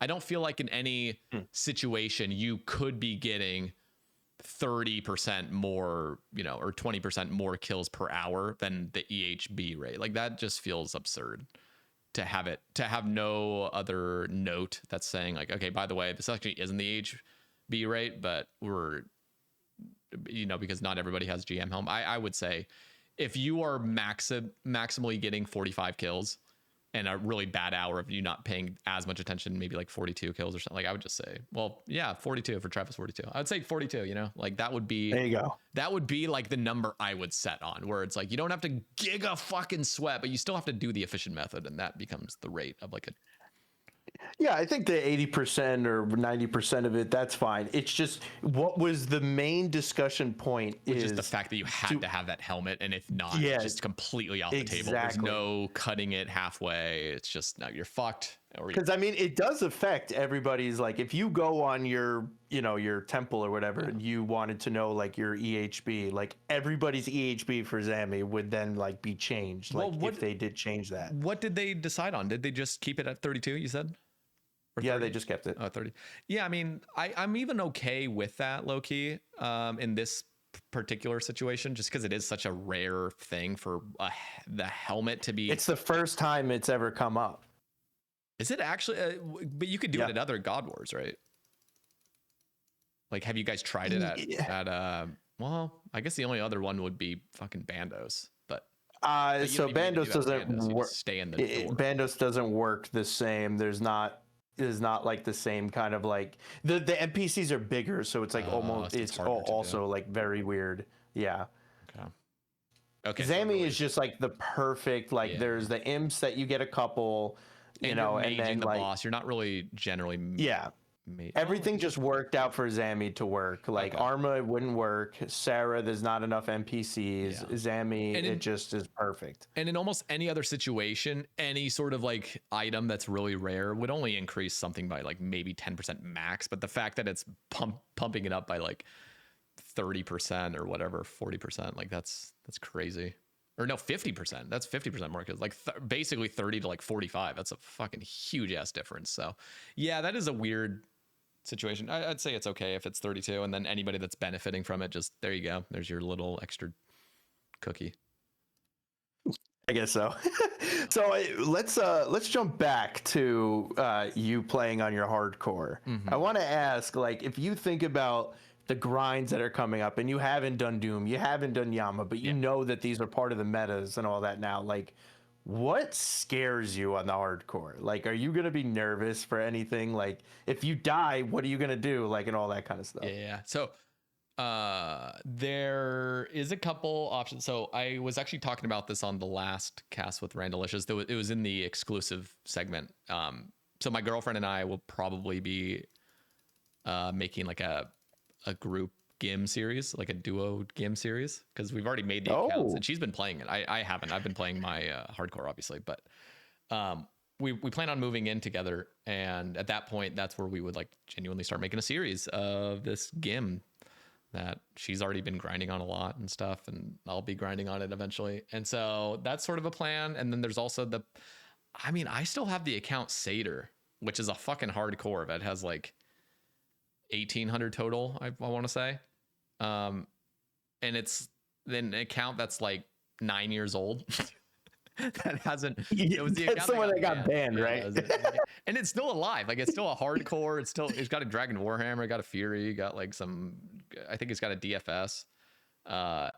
It's just got some goofy ass shit on it, but it's like such a fucking ancient account. Like a DFS. Yeah, when you look at it, it's the weirdest account because it just feels like a time capsule. Like you go back and you look at all like the bank tabs and it's like, what the fuck are you using? Like, it's such a throwback. It's like that's the perfect word for it. Because I feel like that's all of our accounts. Like you go back to your account 10 years ago that you had, it's like, what the fuck was I doing? No, I mean back then it's like there was no sand grinder. You just hop charter ships for crafting because like the Seder, I think I had like 89 crafting or something. That's how I did it on this account, 99. I hopped those charters, get like 3 buckets because everyone's oh my god, it was terrible. It was so bad. Like that was hardcore back then. Like Herblore was fucking insane. There was no farming guilds, so seeds was like just the biggest. Yeah, but it was so fun. It was so much fun. I think part of the reason as well it was so much fun is because one, there was so many undiscovered things. And you also had this competition where like people really were just not as good at the game back then. But and there was so many metas that just weren't discovered. We didn't have the resources necessarily. And like, dude, that is why I want a new permanent game mode. I want to relive that fucking experience. And we can actually relive it a little bit. We can't get the full experience of like being newbie again, but like, man, that hardcore was so much fun. But yeah, that's another chance. But in regards to your question, or that's another route I could take if I died, like I guess prematurely on this. And there's also like some other series ideas I've been thinking of, but a lot of it kind of revolves around content creation at this point, just because like I feel like my life is kind of progressing in a way where like I could be, like I'm gonna be living with somebody soon, and like I need to like be more financially stable, and so like a lot of me thinking about RuneScape now is me thinking about like how to like create content with it and make something that's monetized. Yeah, 100%. Yeah. But you missed the like, what would you be afraid of? Is it just like all the new stuff or anything else? I'm trying to think what the biggest thing I'm afraid of, because I'm not really afraid of much. I just get annoyed by having to use a teleport crystal. Like I've decided to play a hardcore because it's a little bit extra fun for people to watch, not really for me. I would prefer to just make a third fucking normal Ironman. Get out of here. I kid you not, because it allows me to just play in a more fun way. Like I can rush something without feeling like this is a suicide mission. Like on Squat Cam, dude, I was just fucking around. I was doing Wildy bosses and shit for fun, like early on. Like it was just, bro, I hate the wilderness. I just do. It's the worst. It was fun because like my first experience of Wildy bosses on Squat Cam was me trioing Vedion with like 2 friends. Like it was just so much fun. Yeah, it was just, that's cool. And like that, having the option to just go out and fuck around, and I ended up pulling a Void Waker blade like in 20 kills, like in a fucking trio, and I didn't even have my salve amulet on. I was totally newbie. And like that is fun. With hardcore, it's like, oh, we're this fucking little bitch crystal, you know, so you never move, you know, make sure you're permanently safe at all times. Like it's the most, it's just not a fun mode to play. I get that there's a lot of prestige with it, but like, dear God, it's just like the actual experience of dealing with that crystal and having to teleport out of dangerous situations. You can't just like take a chance. It's just like, and I feel like the way I'll die is just by me greeting something. I'll be greeting some boss and I'll be like, I have like no food left, but I can get this, and I'll just die. 100%. That's why I could never play a hardcore. It's just like, listen, like even something like Bandos. I mean, Bandos, if you do classic Bandos like Melee, you just like eat up to 121 on a hardcore, like just eat up, be a little baby, and it's just not as fun. Yo, that motherfucker could smack a 60 if you're not praying. Like, you just never know.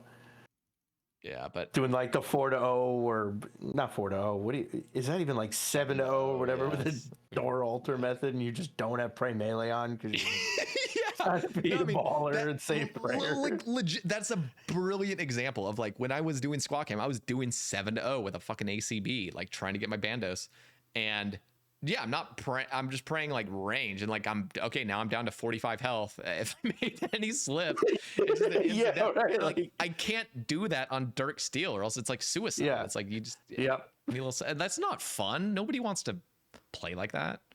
You just want, I don't know. It's I agree, and it's fun being able to tick eat shit and like take advantage of all the cool stuff and being able to risk low HP. I don't know, but you just can't experience any of that stuff with hardcore. Hardcore just becomes scared man mode and everything's scary, and But There's got to be something extra though. The idea of like going into like a top, I was gonna say chambers, but if you die in chambers, it don't matter. You go in top, and like the idea of like you die, like it's over. Yeah. You know, maybe there's a little There bit is- extra. I mean- We've never experienced it, so that is the ultimate reason why I did create this account, because ultimately I was like, okay, this is for content, and I do want to have some extra excitement. If it was just a normal Ironman, there's not that additional thing, again, for my audience. Not for me, but for my audience mostly. I feel like it's losing that a little bit. Like when I'm watching like Bodhi on his hardcore or anything like that, it just, I don't know. People are so good and everything now. He really doesn't feel like he's in much danger, like he's gonna die or anything like that. Bodhi's but then fucking like something so easily happens, and it's just like, oh, you're dead, you know, in this game. But like nowadays when people play, I don't know. I don't feel like they're gonna die. Dude, do you ever watch Soy Duro?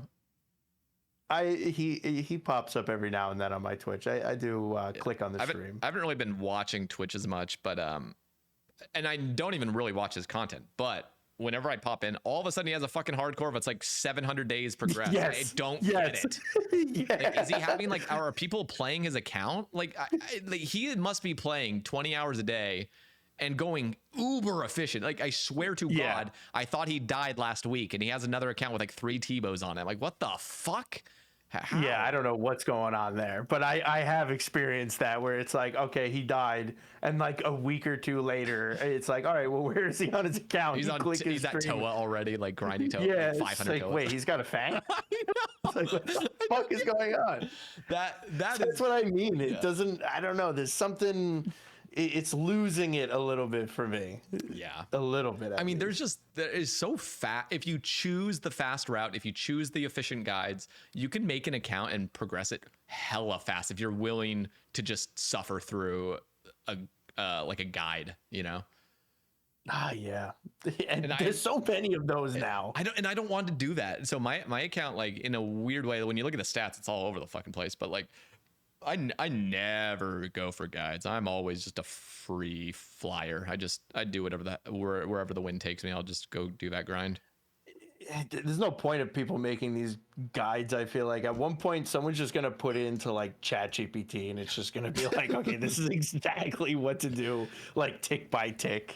Like, you know, I'm sure it'll happen at some point. Yeah. Okay, listen, you mentioned in our DM, you were saying that on the Mod Arcane pod, I was talking about low level ammies for mage and whatever, and maybe she's coming from a low level mob.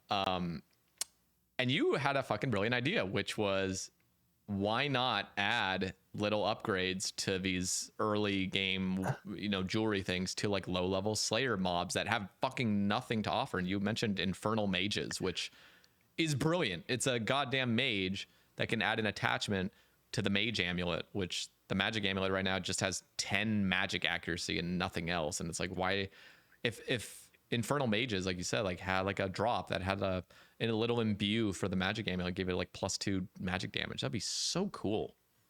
Yeah, there's nothing more fun than when you're playing on your Ironman, you get these little upgrades. Just like anything feels good.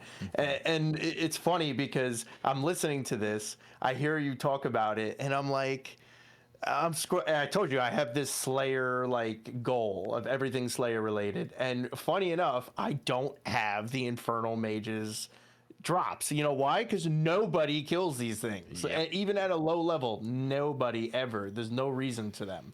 So, I mean, why not? Just slap it on something like that. I mean, there's no reason for them right now. So why not? No, and I was hearing somebody commented saying, dude, this is a terrible idea. Like giving, like, because the idea was to buff the magic. The reason I'm going to offer this, I need to give a little bit of backstory, which is just, we have 2 amulets in the entire game right now that either give range damage bonus or mage damage bonus or percentage damage.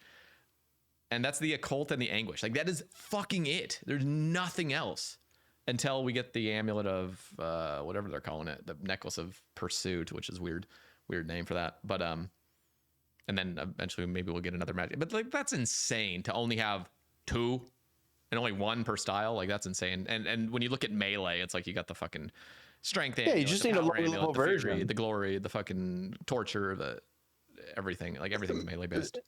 So Yeah, we need, you want to have mid-game stuff. You want to have like an upgrade path.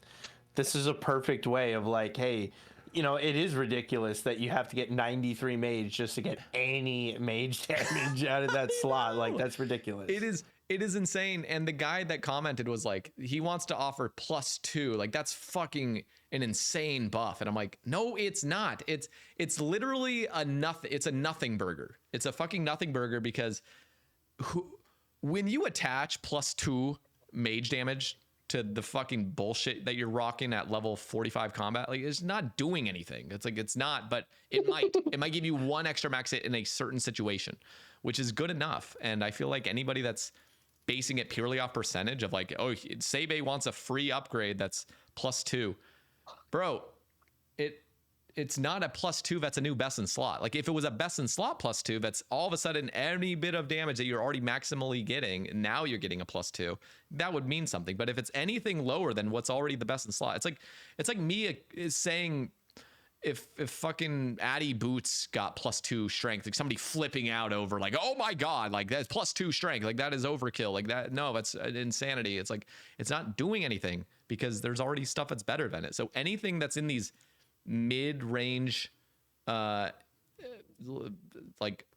places where they squeeze in extra DPS in these, not at the far end, but just like in the middle, that's totally fine. You can basically do that anywhere. Mid-level magic needs help. Like, mid-level magic is just not good. Like, this is just like a way of like making it a little bit better. Yeah, like, it's not great still. Like, and I would even argue you'd want to do the same for like gloves. You'd want to have like a low-level glove thing as well. Like, yep. it's just, and eventually I feel like this will happen. Yeah, these things will happen. But what was your take on the amulet of defense? The fucking green amulet that gives you defense at range. Like, okay, I get it, right? The amulet defense, what the hell? No one's gonna care. But Arcane is right. It's like a nothing burger to just like upgrade it. Can you put it on something? I think about like what could use more drops, and like KQ comes to mind, but like KQ is just like a ridiculous boss to like put it on. I feel like maybe not. I don't know. Maybe it does need to come from something. KQ is way too high, I think, but I don't know. Something low level as well. It should. You can't just. But the amulet of strength, you're just giving it. So can you that is what? Yes, that is the fucking the bro. That thing should be nerfed. Dude, I was in the middle of making a video. It's on hold indefinitely because I feel like the way it's being presented right now, like I'm rewatching the video and I'm just like, holy crap, like I'm gonna get so many negative comments from people not understanding the full picture, and like understanding the full picture is a part of like realizing this might be good for the game. Like when you see an amulet of fucking strength, that takes you in the first 24 hours of you playing a brand new account, you can get that thing, and it's as good as a goddamn torture, which is 98 crafting requirement, 93 magic requirement, a fucking Zenite, Monkey Madness 2 done. Like, it is the most insane fucking thing, and you can get this thing in 24 hours. Like, what the fuck? Like, what kind of balancing is that? You think I think I know what the problem is that for the longest time, the Amulet of Strength was actually just straight up better to use than the Glory, but everybody would use a Glory. Yeah, but everybody would, like, if you could get a Glory, everybody just used that because it's like, oh, this has all these like accuracies and everything. But yeah, like that nothing has defense in that stage of the game either. So yeah, but that never was better. It always was better to do an Amulet of Strength. So like these people that just the way they look at like the balancing and all the stats and everything, they don't think it's a problem.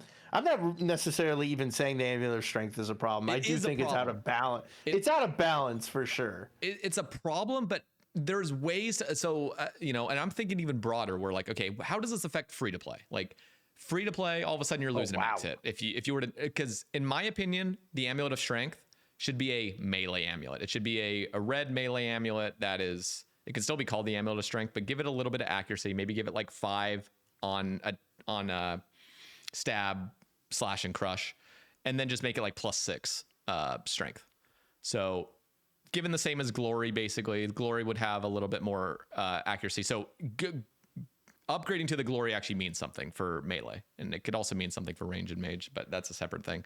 But if it was like for free to play and you're gonna lose some hits, like we have the fucking cow oh, I guess the cow defender's not gonna be free to play anyway, but they could add that to free to play. I don't know why it's not. That could be added to free to play. They could add some sort of like strength bonus to some fucking glove slot in the early game. Like there's so many ways to spread out the strength bonus that you would be losing in that situation. And if we're looking at members only, I mean, you could even do it to, I don't know, there's a bunch of different slots that could get some love, I feel like. It definitely should be free to play. Like free to play players should have something that they can get that they're like, wow, that's an upgrade for my character. That's how that feels to get something like that. That's cool. Yeah. You know, I don't know. I don't think there's a reason to be stingy here and be like, no, you've got to pay to play the to use your thing. I mean, imagine, I don't know. Like I was even thinking like, imagine like fucking rune armor had like +1 strength. Like maybe that would be where do you go with this? I'm just spitballing. Well, that would be an issue mainly because then there's all these other things that would have like a cascading effect of like, what do you do with dragon? What do you do with barrows? What do you do? Like, so maybe that's not the move, but you could just add some gloves, some earlier gloves. I guess we already have barrows, those kinds of glove recipe for disaster gloves, but maybe even boots. I don't know. There's ways to spread it out, but even if you weren't to spread it out, I still think it would be a better move to nerf the Amulet of Strength and then to give some buffs maybe to Magic and Defense Amulet. Make the Defense Amulet a range amulet.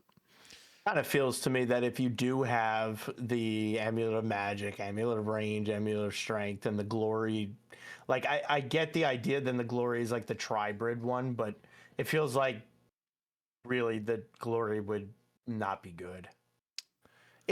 Hybrid stuff is never good in this game. It feels like it's always just so much better to if I wear Barrows gloves, that's my melee and range. That's good. But I want my Pharaoh's glove. You know what I mean? Yeah. Like, just never feels good to do the tribrid.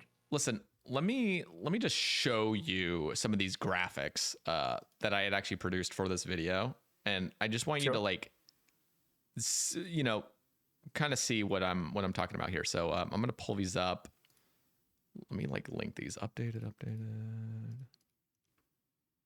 Okay. So I was looking forward to that video when you were like talking about that you were in production of it. I was like, I mean, I'm curious. I still can, but I'd have to go into like the detail. So let me just show these really quick. I'm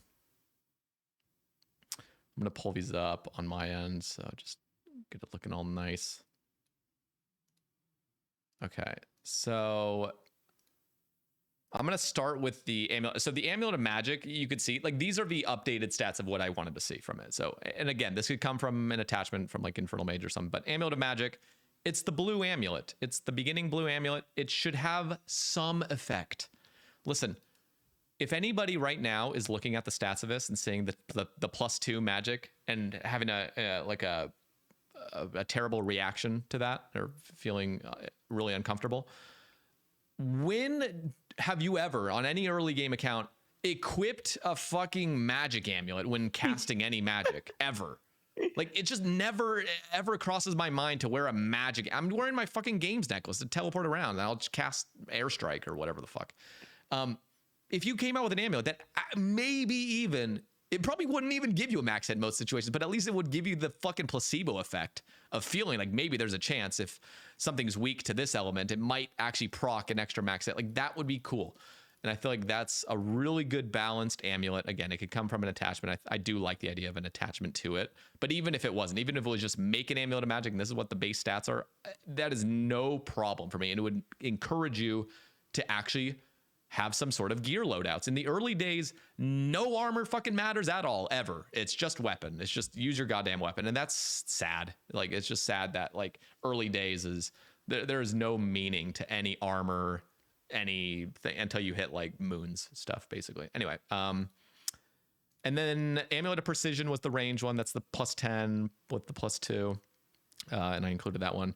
Amulet of Strength. Okay. What I did for Amulet of Strength was +10 for stab through, crush, and then +6 strength. So that was the sort of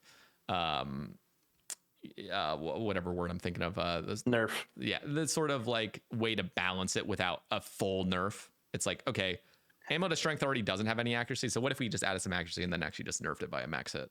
I think that puts it in a much healthier spot, low-key.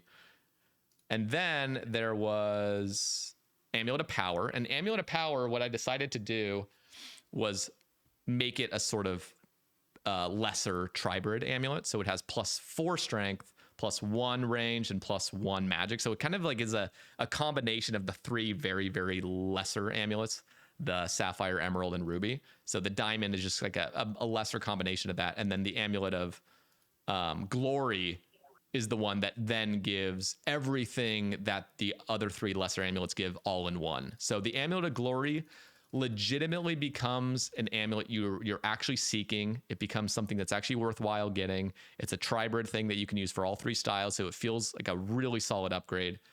And then I put for the Amulet of Fury something that might be very controversial, but I want to just throw it up here anyway because I want to hear your take on this. Amulet of Fury, as you see here, I have decided to give it all 10 stats, which it already has all 10 accuracy on the base Fury. I've actually nerfed its defense by 5 because on the normal Fury, it's all +15 defense, but I made it +10. And then on the other bonuses, it still has the basic +8 strength, which is better than a Glory. It's better than an Amulet of Strength, so it goes there. But then it also has a Tribrid effect, so it's +3 range strength, +3 magic strength. So now this is actually getting to the point where getting a Fury, which is a much more expensive item than the Glory and much more expensive than all the other things, and it does have a higher crafting requirement and everything else, becomes a Tribrid amulet that actually has significant stats. What are your thoughts on this Amulet of Fury in particular? And I guess we can talk about the others that I mentioned. I like it. Now, I don't know why or who back in the day who designed, the amulets and all this, like why range strength and magic strength for like necklaces and all that was like always like, like we can't have that. Like it was like, you have your Amulet of Strength, you have the strength bonus. You have the Glory, you got the strength bonus. You got the Fury, you got the strength bonus. But you never had that range and mage. So like if we go this route of like having the Amulet of Magic having something, the Amulet of Range having something, and then now the Fury, is a combination of all of them, it makes sense to me. And it looks like actually something good. Like I don't know, the actual Amulet of Fury like doesn't feel like people are like, oh, I got a Fury, on my Ironman, right? Like I got the crafting level, I got the Fury. But like, did you really gain anything that much from it? Like, no, honestly, no. The Furies does not feel like an impactful upgrade. It doesn't. This would feel impactful. It would feel very impactful until Zenites. Like this would be a very fucking good Tribrid amulet that. Yeah, this is really good for even like somebody trying to learn content or something like that, and you need less switches. Like, this is really good. Like the Fury, this thing would be so fun to bring into like Inferno. If you wanted to bring an SGS, some sort of melee thing to heal yourself, you got that. You got the range bunch, and you also got the mage bunch. Really good for Inferno, actually. And you wouldn't need to deal with switches. You wouldn't need to just go with it. So like, this is enhancing. And listen, this could even be from. If people don't like that, it's just a base change to the amulet, which I'm actually okay with. I'm okay with just if all these implements or if all these changes were to be implemented. But we could also have it from side upgrades. It could be like an attachment from a Slayer mob that imbues your Fury into something cooler, and it has, I don't know, looks different or something. I don't know. I'm coming out with things that make more sense. Like we play this charming, clunky game. Everything sort of makes sense if you've been playing it for 2 decades, and you don't really want to change things too much. But we end up with these balancing issues. And if we're really looking at the future of this game, why not go in to these items and just make things that like change stats so that they make sense, like for the future? I don't know. I'd love it if a Fury was like this good, because as soon as you get the Zenites, you're not going to be using a Fury anymore. Almost every situation, the Fury becomes irrelevant as soon as you get the Zenites, even though it's a little bit of extra inconvenience of having to swap necklaces now, going from a +5 from a +3, because the Fury, again, is only the +3. Going to a +5 is a huge upgrade. It is. So I don't know. Yeah, I feel like there is an issue, and it has nothing to do with your proposal. It has everything to do with players not. So that is a key component that I would have skipped over. Okay. Because that for me, like, yes, it matters, but I'm so like, I feel like familiarity only really.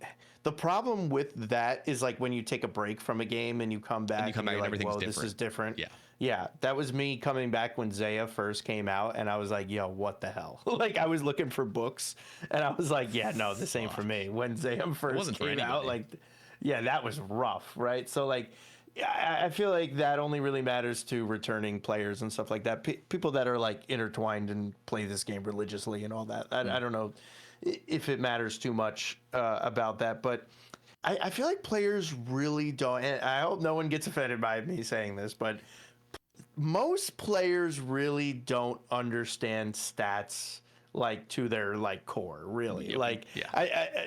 They don't. Well, and a very obvious example of that is the whole glory thing, that everybody wanted the glory. Meanwhile, the amulet strength 99% of the time was better. Yeah. Most people don't understand the stats. So, you know, it might like look weird, but like really when you break it down, I don't think this is like overtuned. You know, you want to go down, like you want to make the Fury back to 2% and 2 on the range or whatever, because this is too much, you know. But I think it's very fair. I think and progression wise, and I think this is very key, progression wise in your account. Yeah. When you make the Fury at these stats that you have here, this feels like a very good first, like, okay, now like I can, when I do my raids and all that, like this is a great, like, you know, tribrid amulet. I don't really know chambers. I don't really know this or whatever. Like, you know, meanwhile, this is giving me bonuses throughout. Obviously, still not the best. You always got to be careful when you're talking about like the top tier. But when you're in the middle, I think it works. I think it's good. I appreciate it. And this was one other little thing I wanted to, I'll just I'll throw it into you and I'll pull it up here on my end. Like, there's nothing that jumps out to me that like, oh no, that would have to be different or changed. Nothing. Yeah. Well, yeah, I mean, I did put a decent amount of thought into it, of just like thinking of like how to make the, and I was even thinking of like all the little issues that could arise. And even, I think the biggest thing for me really is just the familiarity. Like if I was watching like the Gillinor games and like there's all this trivia and stuff of like knowing things and knowing how to get, and if the game is changing a lot and stats are changing, like it's fucking confusing. Like I still in the back of my head, I still think an occult is 10% magic damage, and it's like, no, it's 5. It's like, god damn it, like I forget these things that are like ingrained in my brain. But look what they did with the blowpipe. Look what they did with the occult. Look what they've done with all these things. Like you can make changes to things and it's fine. Like give it a few years. It's just scary. Yeah. But I included, oh wait, let me actually click enter. Like they're like, honestly, they're gonna need to do like a Project Rebalance 3, or I don't even know if they did it 2 or what. But yeah, this is very like a not as relevant to the discussion, but it's something that just puts things in line. So I want to hear your take on this, because again, like if I make this video eventually, I it would be good to actually get some feedback. So if you're like totally against this, let me know. But in this picture, you can see I basically made it so instead of having like, you know, you can make currently right now, if you get a Dragonstone, you can make a Ring of Wealth at 55 crafting.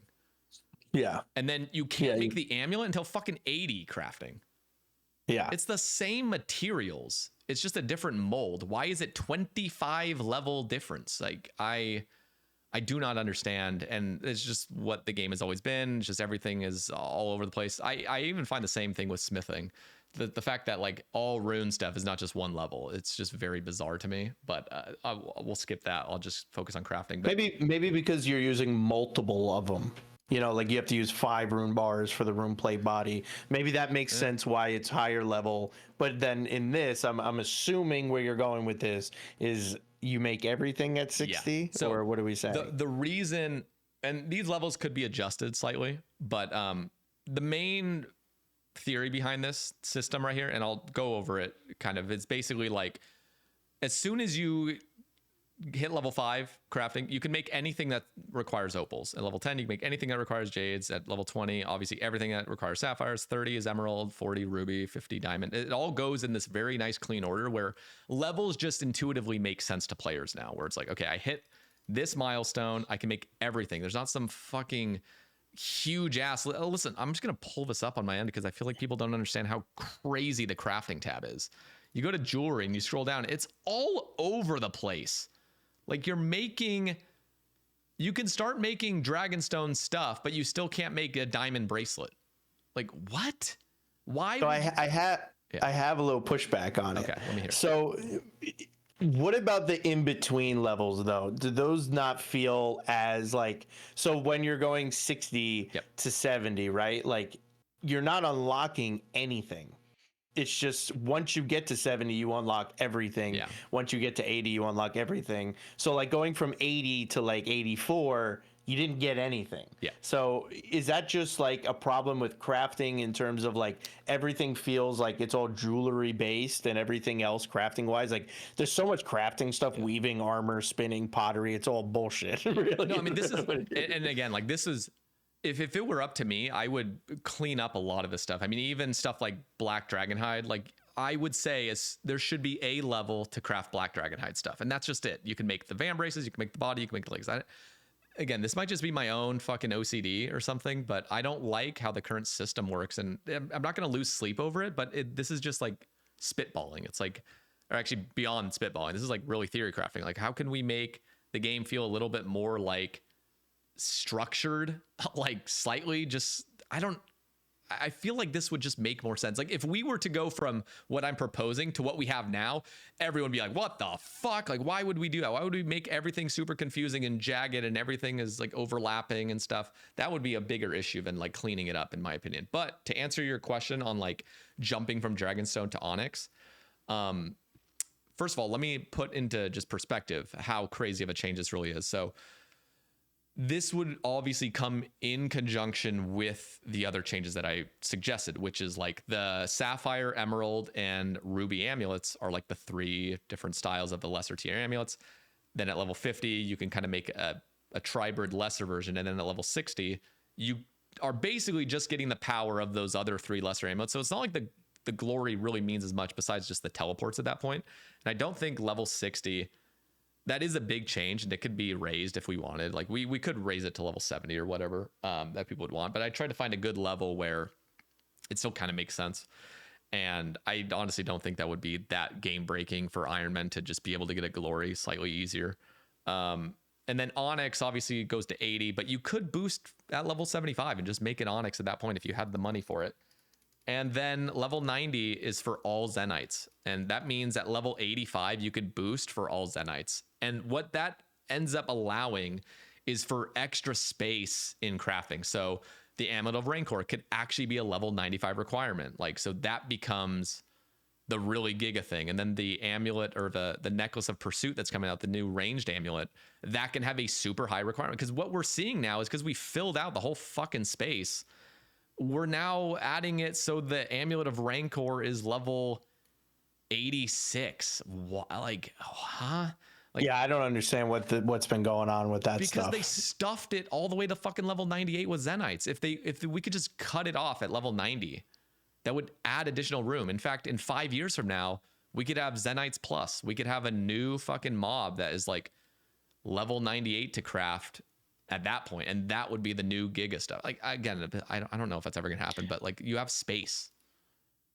I think a good like solution for, hey, we want to do this new thing that you are proposing, and you know what we've had, maybe just instead of everything at 60, you know, at 60 you can make the ring, 62 you could make the, you know, the bracelet, 64, you know, but not like, you know, 60 you make the ring and 74 you make the bracelet and 85. Okay, so you know would what I mean? suggest like within 60 to 70, but spread across, you can make the different like that. It'd probably go over better than just strictly like you get everything at that level. I just like the everything. Like I understand that there is a little bit of controversy when it comes to Dragonstones, just because there is a lot of use for the Dragonstone stuff. like, would you, let's just say in theory, like, would you feel more comfortable if Dragonstone was 75 No, or 70? Like, it was just No. flat still. Okay. no, it has nothing to do with what level you even have It's it. just I the think fact level that 60 makes it's everything. sense. Okay. I don't know. Just It just feels weird when you're leveling up and it's just like you're not gonna get anything until like you've hit the next 10 level increment. yeah. You know, 64 didn't mean anything. 65 did. You know, there are other things in crafting now that when you said Dragonhide armor, I was like, oh yeah, I kind of forget about that kind of stuff. Mm-hmm. Yeah, I don't know. I mean, it would definitely change metas. I mean, the fact that you would only have to get 85 crafting on an Ironman to really just get everything besides the Rancor and the other stuff. You could just get a +5 boost for everything at 85. Like, in a way, feels more fair. Like, in what other situation do you have to get like a fucking skill to 98 to get like a PvM thing? Like, I don't know. Yeah, crafting is one of the only skills that have where it's almost like you have to level that skill to get high tier PvM stuff. I mean, you do have to. You have to. Herblore is like the only other skill that I feel like it kind of intertwined with combat like that. Yeah, so overall, just I was making a video on it. It wasn't the way I was like describing it over voice. It just like wasn't landing. I'm like, that I need to have like more broad perspectives to things to get people like to understand where I'm coming from. Like, what if somebody watched the video, be like, "Ooh, no," like they'll just shut it down immediately. Be like, "No, this is fucking stupid," and move on instead of like addressing, okay, what are some of the issues that we're dealing with in this game? Like, one of them is wonky progression. Why is that an issue? Well, for these reasons. Why? Well, what can we do to fix it? Very simply, here's some solutions potentially. And like, it's kind of just like creating a space to come out with ideas. But I feel like the video was being portrayed as like, do this, Jagex, like do this, like instead of like being like this is a pure suggestion. Like, it's just a suggestion. It's just to get people thinking, like, how can we make the and then it just, the more I thought about it, the more I started editing. I'm like, this is such a fucking pointless project because I'm gonna make it. Nobody's gonna fucking give a fuck. It's gonna I'm just gonna get like half the comments are gonna be just people shitting on the idea, and then the other half is like, this. But is that's cool. like great. That's gonna happen, you know. Exactly, and it almost just becomes pointless. I mean, a big thing of like all my content is just sharing ideas, and god damn the amount of like just people screaming don't add it. Like, it makes sense. Everyone's super into this game and passionate about it. They don't want to see things change. I'm the same way, but that's why it's so hard to like come out with good ideas that are actually revolutionary or have like broader impacts than just one little tiny update that everyone can agree on. I'm a little jaded with that because, like, you know, I've grown up with the game. I played it forever, right? Mm-hmm. Forever. So for, you know, some people to say, you know, we can't make these changes because of, you know, nostalgia or like this is just how it is and all this kind of stuff. It's like who cares? Like, you know, I'm somebody who's played it forever, but like I'm okay with these changes because like they make sense and all that. Like, why is it that we just like can't make things like better? Mm-hmm. Like, it's almost like how it was originally made is how like it always should have been, and like all that kind of stuff. And I don't know. I always like to make, you know, that's why we have updates. We make the game better. Mm-hmm. You know, imagine the game came out, and as it did, the game started dying when it came out. We weren't getting any updates. Well, we started getting some updates, and people realized, oh, this game's really good. You know, well, let's keep making it better. And this is just another way of making the early. And that's the thing too. Like, Jagex really wants new players and all that. What company wouldn't? You know, and this is maybe another way of like, you know, we really need to make the early game better. Okay, well, you know, amulets aren't like the answer to all the early game, but it's a good step in that direction. I think so. Yeah.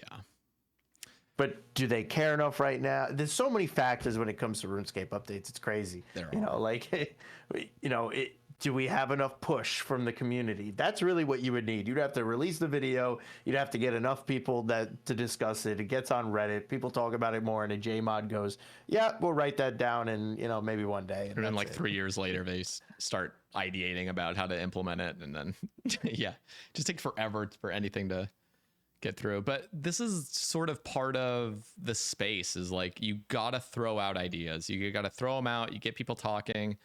You know, the gnome cube has been a fucking 3-year endeavor and it's still not in the game yet. So, you know, you just got to keep That's pushing. it. Only 3 years. Feels like longer. I think it's been about 3 years, because I think that's when the idea first came about with those guys that came out with the skill artistry, or not artistry, mastery. It was like artisan. It was like an artisan clone, but it was like mastery. And he would, those two were the ones that came out with the gnome cube. I just fucking attached to it, and I was like, we need this now. Wait, so is the wet, and I know the wet cloth only, or wet rag or whatever the heck it's called, it only works in that one area, but is that like exactly how that worked? Is that how the Jim's wet cloth or whatever that thing is, that doesn't function the same as just like a gnome cube, what it would be, because you still had to like move when you click the cloth. You still had to move and then click the rock. You couldn't just click the next rock. It wouldn't register. So it wasn't like a 1-to-1 of what you were advocating, and I don't for. understand how they even coded it that way. It's just bizarre. Like, how did you make it? Is weird. Yeah. So listen, they have that fucking bottomless bucket of milk coming out. I was talking with Mod Arcane about it, and I was like, if this thing could eat, if you could drink from this bottomless bucket of milk and have it act like purple sweets, where you're just healing 1 HP every time, just sipping this fucking thing, that'd be dope, because it would act as basically a gnome cube. But you'd have to charge it up with your own milk, so, you know, so it'd take a little bit of time, take a little bit of energy. Boy. And then what fun. I mean it sucks worse for the cow. I mean, think of the cow, and you're just drying up basically. But like, it could be a fun way of like adding something that is kind of a gnome cube, because the difference with food is, yeah, it can maintain a cycle, but it can't start a cycle. Yeah, I mean, I'm just not a tick manipulating guy. I say that, but like I'll dabble, but then once I do like an hour of it, I go, why do I hate myself? Like, yeah, but there's listen. Okay, we need to talk about skilling just briefly, because listen, we are still stuck in the fucking dark ages with skilling. There's nothing that has any real form of skill expression other than Sepulcher, it feels like. But it'll never be fun that way, though. Skilling will never be fun where you have to click 1 or 2 things in your inventory, then something. No, that's not fun. That is not fun. You mentioned the jewelry thing being a baby step, like some idea to get us somewhere. That's the same thing. When the gnome cube is not the end. That's a means to an end. Like, that's like getting the ball rolling. Like, okay, can we make one step forward, which is stop with the fucking knife log stuff 13 years into the game? Why are we dealing with this? All the fucking virgins that have gotten 200 mil all have all gotten their 200 mil alls now. Can we please stop with the goddamn knife log being like the fucking holy grail of everything? I don't fucking, there's literally some people that think knife log needs to remain in this game for the next 20 years, and like nothing can ever be changed about it, even though there's been many, like, knife log didn't used to exist at some point, and then it existed. Now everyone thinks it's like every high level skiller is just so attached to it and can't imagine a world where like it isn't knife log. And it's just, dude. But imagine you had a knife log in between your like PvM scythe swings. You know what I mean? Like, I know it's not fun. That's the way you have to see it. Like, if you can see the game as this miserable cookie clicker that's all about number go up, which is, you know, I hate to say it, but like that is how a lot of like high level skillers see the game. It's about how masochistic can the game be, and that becomes respectable. And the way you earn your social currency in the high level space is how masochistic can you fucking be? Like, how sweaty can you possibly have gotten for the longest amount of time? And it's just like 99% of the players are like so repelled by, like, get the fuck away. When people see a clip of like people in the quarry, if you're just in the fucking quarry and you see a clip of that on Reddit, 90% of people that are actually, I would even say closer to 99% of people, they see that and are instantly revolted by it.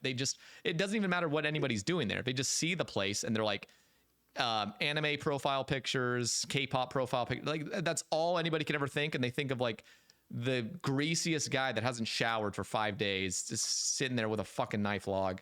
And that is just like the PR that they've done with skilling is just horrendous. Like, skilling is just such a bad reputation, and it was led by the like nerdiest weirdos that a lot of them have issues. And I just feel like we need to step away from all that stuff. We need to make skilling fun. We got to stop listening to all the fucking sweats that are so obsessed with certain XP rates and certain things never being changed. And Again, Gnome Cube is a step forward. It's not the end. What I want to see from skilling is high skill expression. I want to see high skill ceilings with new updates that come out, and a skilling method that one has the space to, you can be creative with it. You can kind of design your own efficient routes or whatever. I'm imagining like some agility course or some, mining thing or something that legitimately requires some skill, legitimately requires strategy and high skill ceiling, and just, we don't see that. And like, again, in putting it into words is really hard. I would need to hire some fucking artist to kind of capture like what I'm thinking of. But I mean, agility is probably we need more progression when it comes to skilling. Like right now, like combat progression, you're not only like gaining levels, but you're also gaining gear and stuff like that. Mm-hmm. So like that's the type of stuff that skilling needs. Skilling needs gear. Like I don't know what that looks like, because you have the skilling outfits or whatever, but like if there was skilling gear that you could like get through skilling, like I don't know, it'd just be more fun. The idea that you could be upgrading your guy for that skill, that would be more fun than just doing the same thing 20,000 times. It really would be. The spec tools are like the coolest thing in my opinion. Like being able to just claw spec a fucking rock or something would be so cool. That would be like some variety to it, but just like I don't know, like just I don't know where it would come from or anything, but I don't know, like even like necklaces, like I'm talking like gear, like a helmet that like when you mine it does this, and I don't, you know what I mean? Like more stuff like that. No, it just isn't. You're right.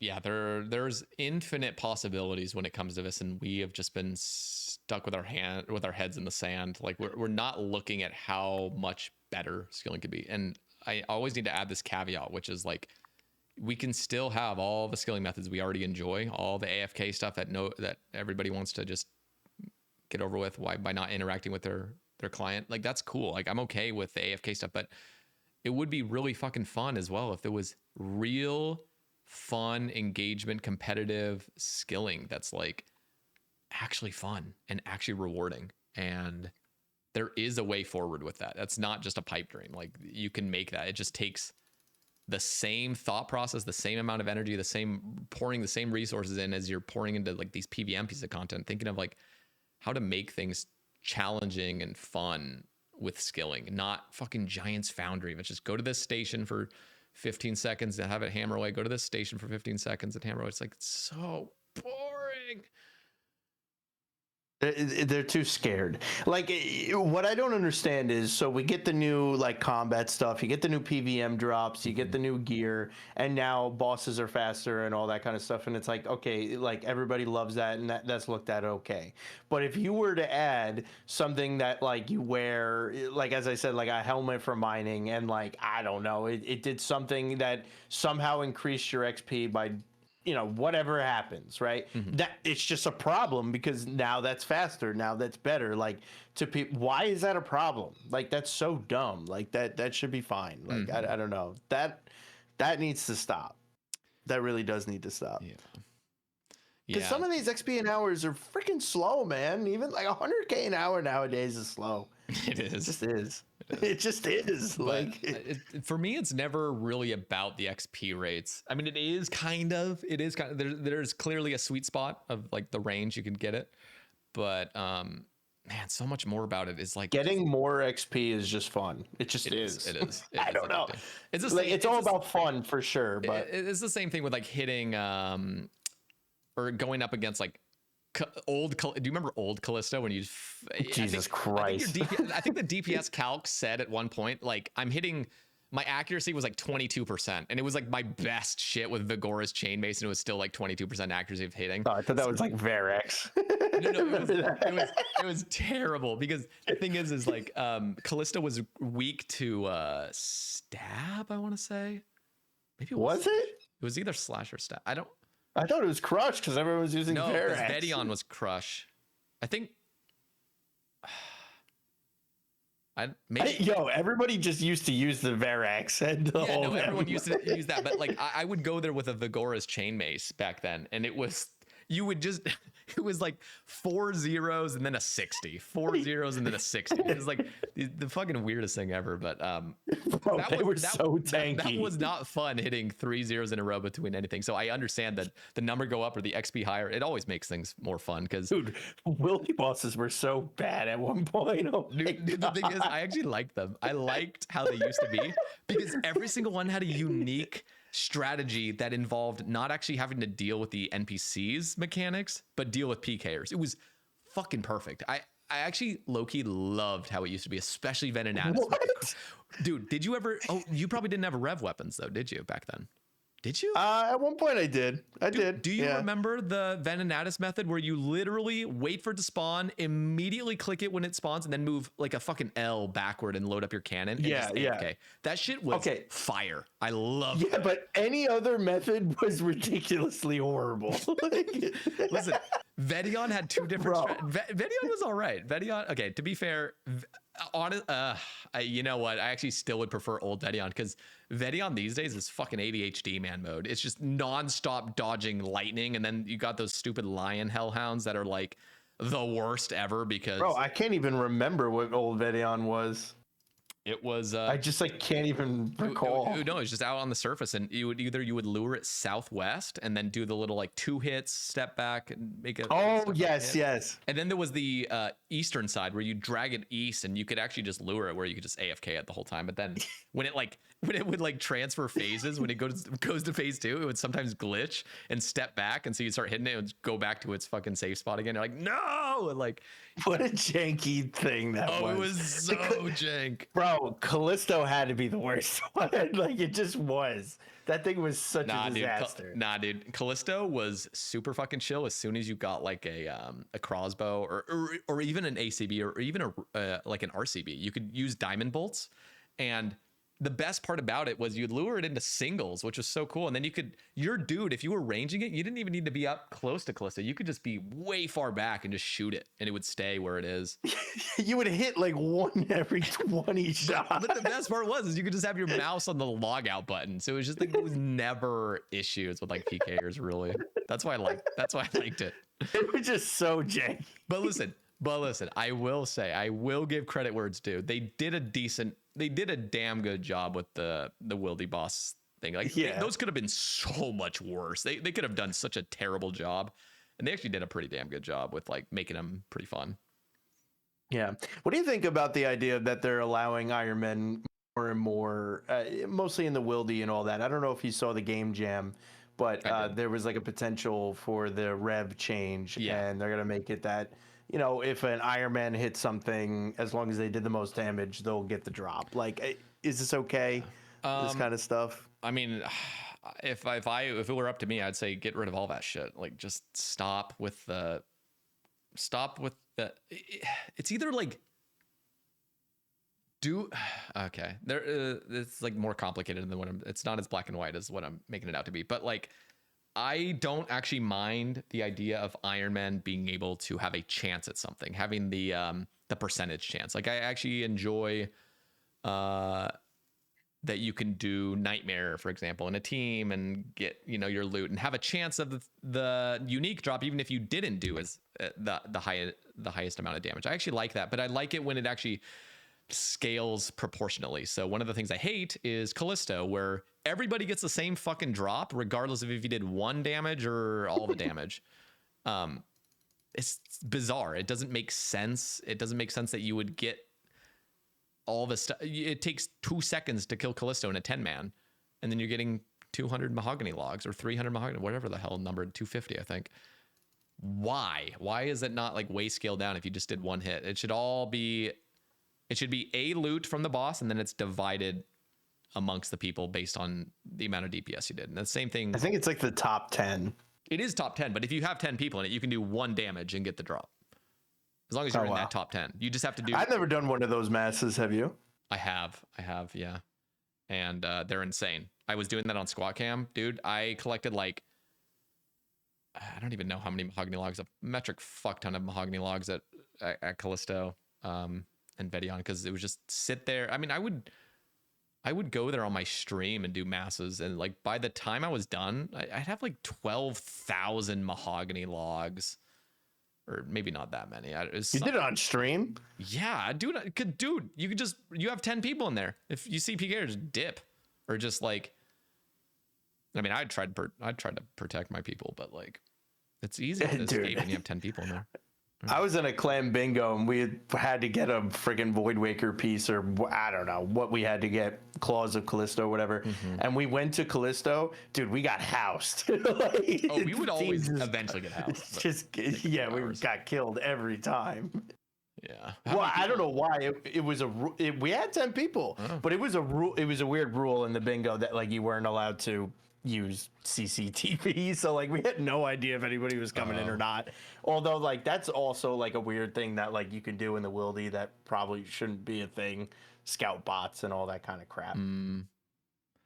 Yeah, listen, what would you think about a wilderness, again, total spitball, I'm not advocating for this, but let me cross it by you as a thought experiment. How would you feel if you could not log out of the wilderness or hop worlds while in the wilderness? And so what I mean by this is you would always have to get to a safe zone to either log out, or actually you could log out in the wilderness as long as you're not being attacked. But what the logout would do is send you, actually, no, I would say you have to make it out, actually. Okay, so listen. Okay, I'm just trying to think how it would work if you did get like X logged, or you did get like how that would work. But okay, let me deal with that later. Imagine a situation, a new update or something that makes it so you cannot hop worlds while in the wilderness, and you also can't log out. So the only way to enter the wilderness is from a safe zone, and as soon as you've entered the wilderness now, there is no hopping worlds. But you also know that any player you find, they cannot hop, and they cannot like leave that situation. They could telly, you know, if there was like, if they're below the wilderness or whatever, I guess that would still be a thing. But we could even talk about that. I mean, that could be a separate thing for teleporting. But the reason this would be fucking interesting is because it would make it so there in some situations you can make caves so that there's one entrance and one exit, and like being in there is like a fucking death trap potentially. Like you could have nobody could log in on you, but a whole clan could run in from outside the wilderness, like from Ferox Enclave into like this area, and then you're fucked. And like there would be more of like a hunting strategy of like going out with your team, and now you're in the wilderness, and anybody you see, like they can't log out. Like there's no logging out in the wilderness. So like you would approach somebody, you would circle them, and then it's over. Like that would be, imagine how fucking exciting it would be to always have to do that. Like it would be a longer game for the PKers. It would be a little bit more, I think there would be some potential frustrations with it, but definitely when you're actually out there knowing that anybody in the wilderness cannot like escape from you, it could be extremely exciting. I think like, again, there's so much more to sort of expand on that of like how the mechanics would work exactly. But overall, like, what are your thoughts? It's a cool concept. I think the frustration of like you go to the Wildy boss and someone's in there and you're like, God damn it, I've got to get to a safe zone and relog, or maybe incentivizes you to go kill him. I don't know. It's a cool idea, but I just think that it would have to be fleshed out so much. Like there's just so many problems of, well, what if someone's already here? Yeah. What if in theory, yeah, how would this work? Because you'd want a system that could kind of show you what the empty worlds are, but you also wouldn't want a system like that. You'd want, and here's the other cool thing. I mean, the whole reason I kind of mentioned this, there's multiple reasons why I would bring this up, but you mentioned scout bots. You mentioned people being able to scout and stuff. With this system, there is no scouting. If you don't see a player that had like come organically from outside the wilderness to you, like there's no level 3 scouting. There could be level 3 scouting, but what they would have to do is fucking leave the wilderness every single time and then hop worlds and then go to a different world. That would be like such an obnoxious task. There is no hopping. It's just like you go out there and you have no fucking idea what to expect. And what if they even made it so you can't teleport out? Like imagine the wilderness where there is no teleporting. You always have to make it back. There's no hopping. There's no logging out. You can only ever log out or hop while you're safe outside of the wilderness. Only if they removed all clue steps from the wilderness, because Jesus, that'd be the worst. I mean, I don't know. I'm just thinking of this, and I already think they should do that. By the way, all clue steps should be out of the Wildy. I would not be against that. Just whatever. I hate that. It's the meta nowadays. Like you have to like kill yourself to like. Yeah, it's terrible. Which I don't know if you saw with the player design island at one point. I wanted to talk a little bit about that. They had a potion from that. I don't know if you saw that apparently does allow you to teleport out of the wilderness above 30. Yeah. I mean, this was an idea that I'd been talking about here and there. Was just what if the original idea was like, what if we had a teleport item that could teleport you out of the wilderness from anywhere in the wilderness.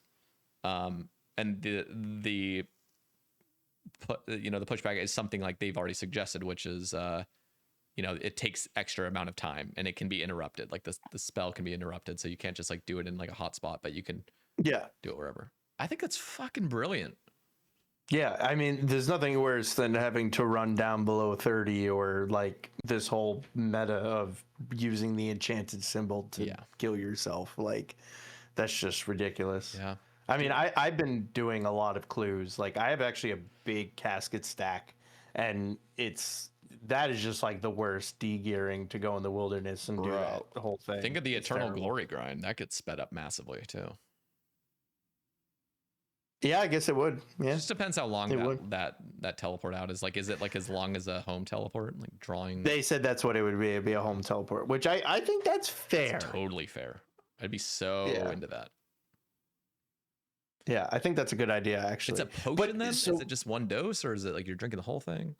No, I don't know. It was a potion, but I'm not exactly sure how it's going to work. But I mean, I'm a little confused with the whole player island thing. I told you that, like, I feel like they were like, listen, guys, like, don't go crazy.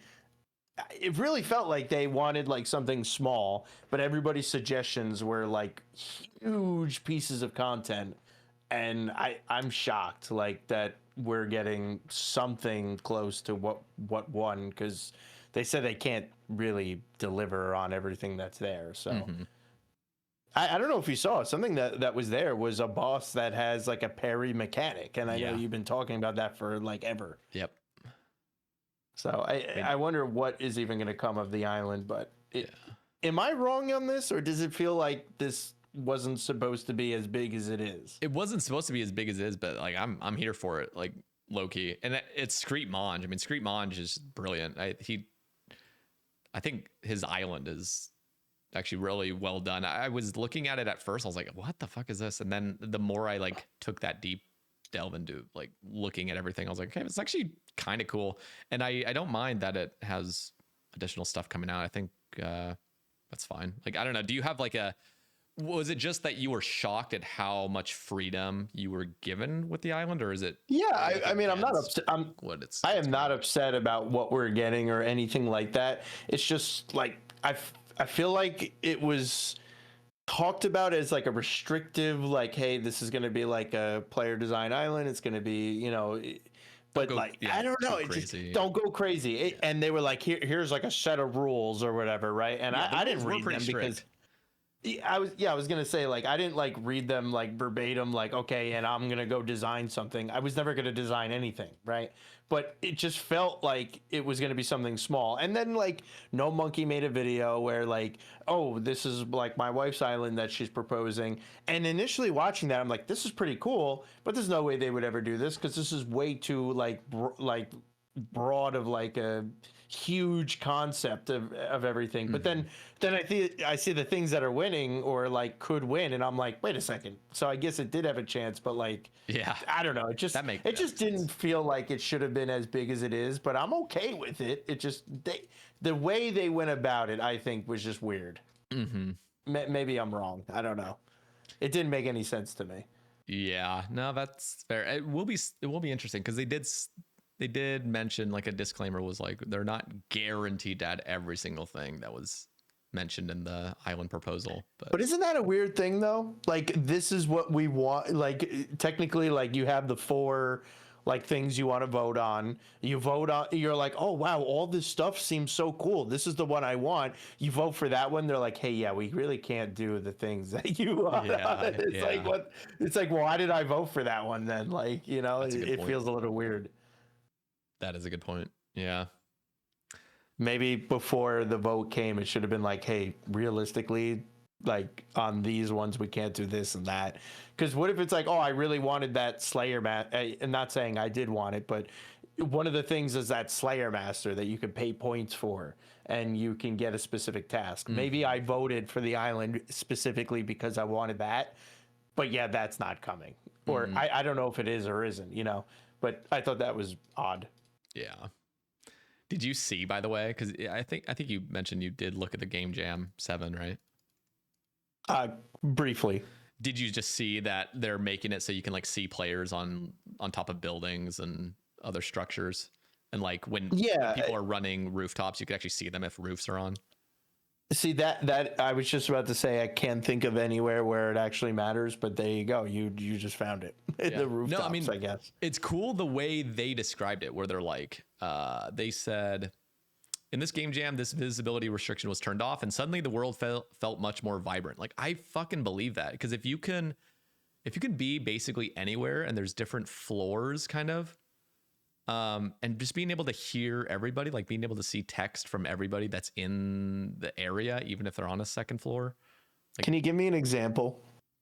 Yeah. Like you said the rooftops, sure. But like, can you think of anywhere else where like you would actually notice it?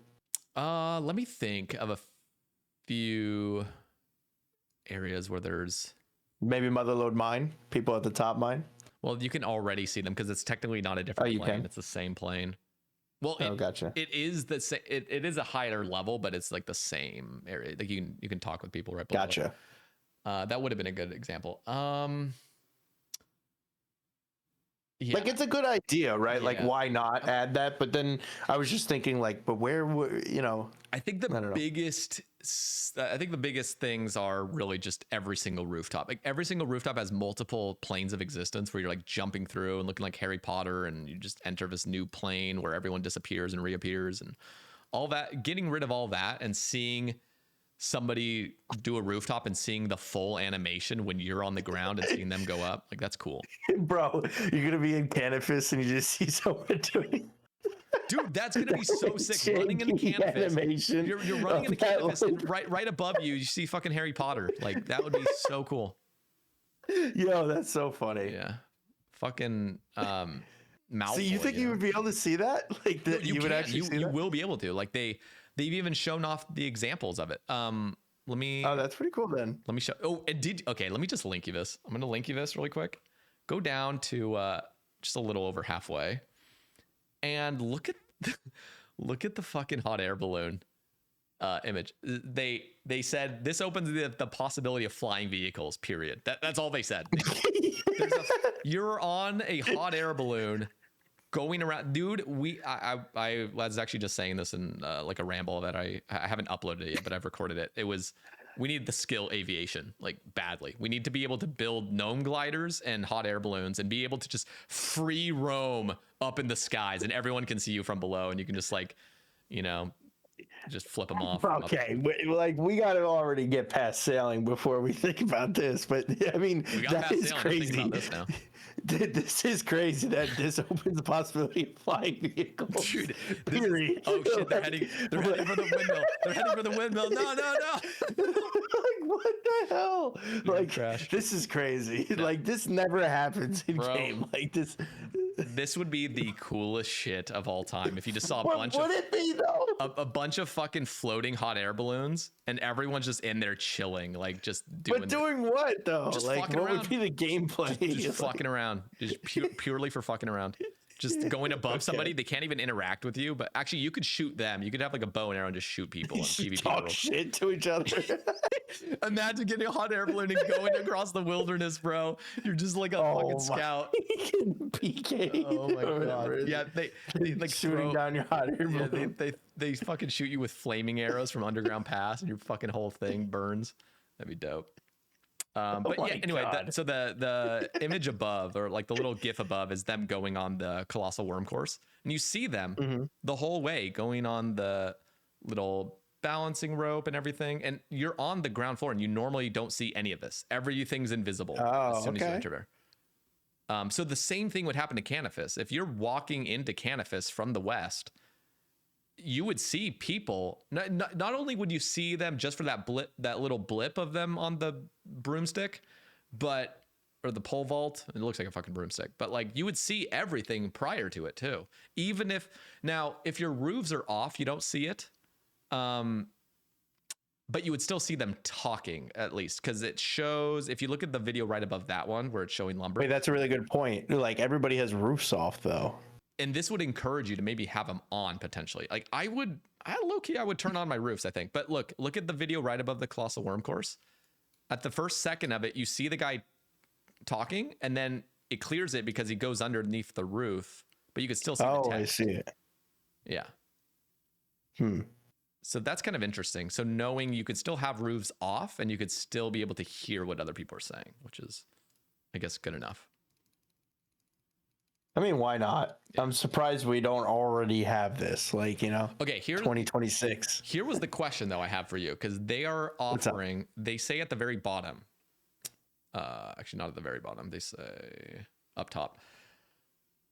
They say our current thought is to have multi-level visibility turned off in PvP areas and PvP worlds. And in my ramble, I'm like, fuck that. Like, stop with the exceptions. Stop with the PvP exceptions. If we're gonna roll this out to the wider game, roll it out to everything and make it so there's some metas that have changed. If you're in a DMM, don't be on the top part of a tower to hide. Like, be on the second thing so nobody can see you. Like there would be. I hate the PvP exception stuff. You go in the wilderness and it's so jank. You can't eat an anglerfish unless you've been out of fucking combat for like X amount of time. Like dumb. Yeah, and so please don't add more exceptions to this. Like, God.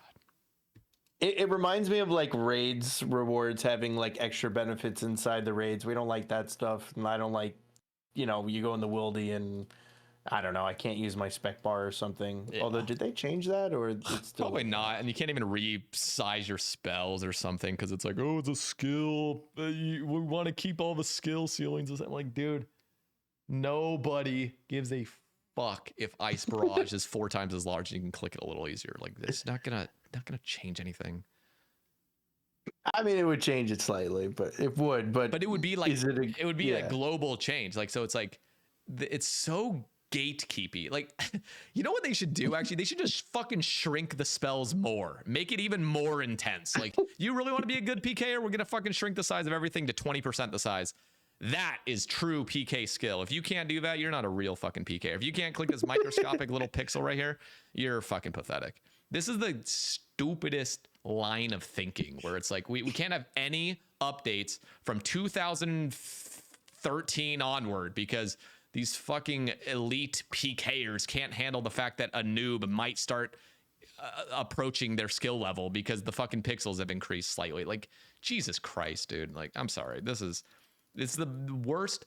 It's fucking victim mentality from the guys that are all crying about other people being victims for being out in the wilderness. And yet, like, any little change, they become like the biggest victims over. And it's like, dude, just let us resize our goddamn spells. It does not matter. Let us eat a fucking anglerfish. It does not matter in the wilderness. Like, stop it. Stop. We don't want the wilderness to stay in 2015 until the end of time. I'm sorry. That is so stupid. It's regressive. Have you played any LMS on your hardcore? I have not yet, but I actually kind of excited for it because I need to get my rune pouch. Bro, have you heard about the Terminator bots? Oh yeah. I've dealt with them. But like the newest version of them. What was the last time you played LMS? The new. Listen, what do you mean by newest version? Because I remember watching that Terminator bot video by Sir Pugger like 2 years ago. Feels like. Dude, there are bots right now that are like a different level. Like, I'm talking. How much? Okay, let me explain my experience, and then you tell me if it was any different. Because I felt like I've already experienced what the craziest thing was like 2 years ago, and it was they were so good that they would catch on to you doing the staff switch into the crossbow, like the one tick, they would catch on to it where you couldn't even do the one ticks. Yeah, or not the zero ticks. Like you couldn't do the zero tick switch on the very last tick, because after like 2 attempts of doing that, they caught on to it and they realized what you're doing, and they would still try to anticipate it. They couldn't get it right every single time, but they were like and they were just fucking you up the whole time. They're running around everywhere. They're running underneath you. They're running around. They're switching nonstop. They're like going from like a 4-way mage back to a 4-mage range, back to a what am I trying to say? 4-way range, 4-way mage, and then switching. They're just running all over the place, and everything's going crazy, and you're dealing with 400 ping, and they're unstoppable because ping doesn't even register to the bot brain. Yeah. Anyway, was it anything like that? It's similar to that. I don't think that this version really does do the like learning of if you're doing the switching like that usually still works. Mm-hmm. However, like the step under has become like ridiculous. Like if you are unfrozen for like they know the exact second that you were unfrozen. They'll just try to freeze you like exactly on the tick you're they know the tick that like, okay, now the freeze immunity is gone, I can freeze again. They one tick that, freeze you, step underneath you, and tick perfect every like attack on you. And it's just ridiculous. Like, I know it's like, what is going on? And this is the worst part about it is like there's nothing more tilting than that, because one, it's a robot, so you can't even flame it. You can't do anything because it doesn't fucking listen to you. It's just a robot. It's a machine. So this thing is going at you, fucking your whole day up, and then you die, and there's nothing you can do about it. Your report doesn't matter. Manually trying to type their fucking 12-letter name that's a bunch of numbers and letters and all the other stuff. You just know none of this is gonna fucking matter. So the reporting means nothing. They're killing everybody in sight. You're gonna have to deal with them if you want to keep doing the LMS. It's just incredibly tilting. It's the most tilting thing in the game. It's funny that there's like different tiers of the bots though. Like every now and then you will have like the stupid bot just like stands most still. Most of the or time whatever. you have the stupidest bots that are just their whole program. A lot of them are big time now. I swear. Oh no. You will mostly find the big boy bots than finding the stupid bot that stands still. It's like, oh, thank God. Yeah. God damn it. Because like LMS is kind of fun with real people. Like it's fun to sort of like put on a show. Like just try to sweat a little bit against a real player. But as soon as the bot, it is tilted. And I swear, like, I know I'm not a PKer. I'm not. Yeah. But, like, these things make me think, like, I am awful at PKing. You know what I mean? Like, just... Do you actually think that? Like, I would have thought you were, like, pretty competent, like, Pug Lake level-ish. Yeah, in LMS at least. No. He's definitely way better at PKing than I am. Like, I'm definitely, it's like, LMS, though. It's not really PKing. It's like... Nah, he would beat me. But, like... I've gotten better and all that stuff, right? But like, I swear, like, I don't, it really just, it makes me wonder how many people in these lobbies are cheating. It really does feel that way. Oh yeah. It's like, there's no way that like, I'm just this bad. Meanwhile, like I'm a pretty competent player, Dude, here's the thing that makes no sense to me. How is it that we've banned, what did they say? A million accounts in the last month on Old School? Mm-hmm. Did you see that statistic? Did you like see that? They were flexing. I didn't see it, but I heard people talk about it. Yeah, there was like a million plus accounts that were banned within a month, like within the year. Wow. I was like, what the fuck? Like who? Bro, that's who? Like everybody. There's no way. All the bots are still fucking here. Like holy shit. Like dude, that's like 30,000 bots a day. Like there's no way. And all I'm thinking is like, are these just the free to play bots? Like are you just banning? Are 990,000 of the million just like free to play bots that are just being made en masse because it doesn't require any credit card? Like is that it? Just. Not only that, but like they're so obvious. But like, dude, I am running around the game, and like, when you're an early Ironman, honestly, you see a ton of bots everywhere because you're not at the crafting guild, you're not at the top bank, you're not at all these other like player-focused areas. You're like dealing with these low-level grinds where you see all these low-level bots like training up, and it's like, God, I hate this game. Like, it's depressing. It's depressing when I'm running a rooftop and there's 3 other players running the rooftop and they're all fucking bots. It's weird. Yeah, it's horrible. Sorry. No, I'm the one rambling. You go for it. I feel like I never really see bots training up. I never see them training. I've never ran past them. You'll see. Yeah, I just see them like in their habitat, basically. I never, yeah, dude. I never see like, oh damn, here's the green dragon bots. Training up. I always think the funniest hotspot for bots is Blast Furnace, where every fucking one of them has that hand egg on them. I don't know why. They all have the fucking hand egg, and they're all bots running around like fucking ants. And I'm like, is there a singular real player here? Like, I remember, like, it looks like there's legitimately 300 people just running in and out of each other. And I'll say like, hi.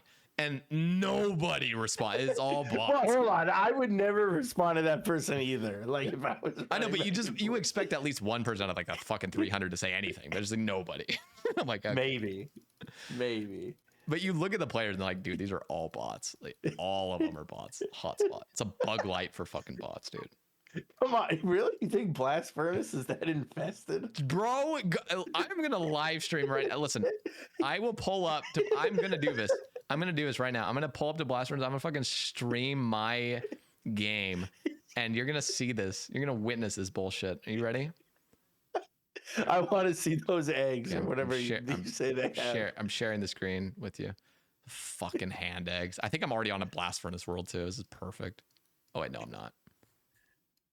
Wait, what even are the eggs? I don't even know what that is. It's just a way to differentiate if you're a bot or a human. It's a clanker or skin suit. No, really?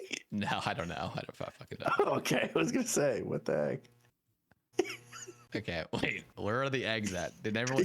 Yeah, I was gonna say, where did everyone get rid of the fucking egg? Does that guy have the egg? Where's the egg at? Where's the egg? Let me go to what's like the the most packed Blast Furnace? Listen to this propaganda. There's not even any eggs. Okay, to be fair, I've had Empty Hider on for like the last 2 years of doing Blast Furnace, but before that, it was all these fucking. Well, they caught on. Okay, you know what? This is actually cleaned up quite a bit. I just saw a guy named Boob Liker. What did he say? Boob Liker. Yeah, Boob Liker. Lincoln Fart Boob Liker. What the fuck are we so? Dude, what is wrong with people? Like, legitimately. Can we talk about that? Why does every single person in the last like 5 years all have sexual names? Even I do. Squat Cam. Like, that's kind of sexual. Like, what happened? What happened to us? What is Dirk Steele? You want to know? I don't know. Dirk Steele. Did you ever watch the movie Mystery Men? If I have, I don't know that I did. It's probably not. It was like made in like 2000 or like late 1990s, but it's with Ben Stiller and like some other actors that are recognizable. I can't remember all their names, but like it's like a funny superhero movie or something. And there's a scene where Ben Stiller, like the main sort of superhero guy, his superpower is that he gets mad, basically. That's the extent of it. It's a comedy. So he meets this cute girl at a diner and he like approaches her door or something and she comes down and she's like, "What's your name?" And he's always gone by I don't even know what his fucking name is, like Mr. Rage or something like that. It's like a superhero. I can't remember what his actual name is, but in the scene, she wants to know what his real name is. And so his real name is Roy, and he's embarrassed about how basic his name is. And so she's like, "What's your name?" And he's like, "Phoenix Dark Dirk."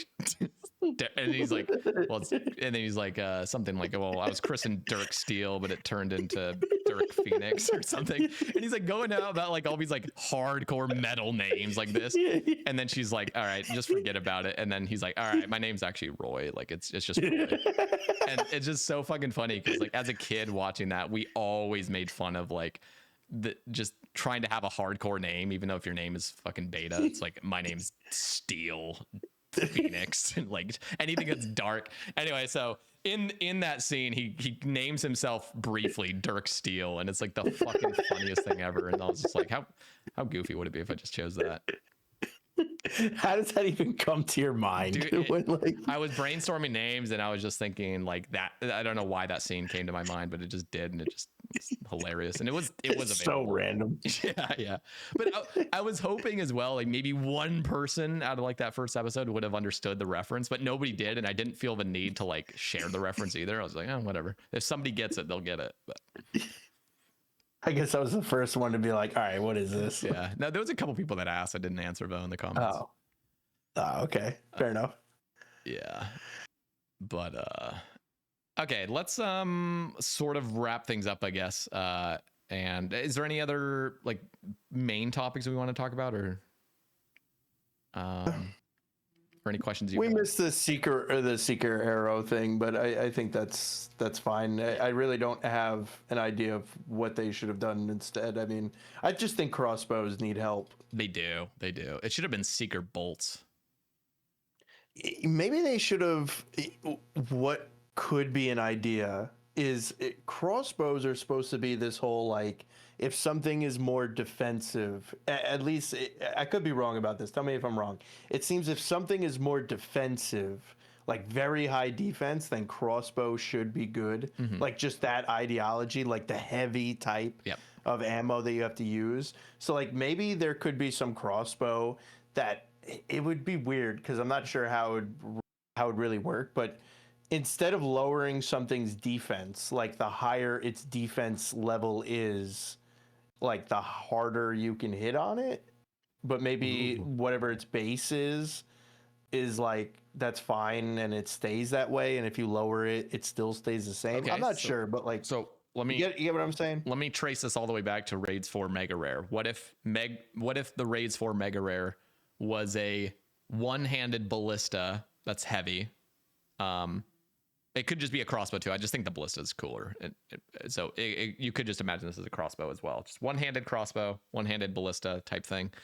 And it enhances its ability the higher the defense is of any monster. So that is the sort of mega rare thing, is like, this is going to be the best against things that haven't been defensively altered, lowered, or anything. It's going to be the absolute best for things that are just super high defense. And it gets worse and worse and worse the lower it is. So you wouldn't use this against any sort of low defense creature. It would just be shit like sort of like a T-bow against a goblin.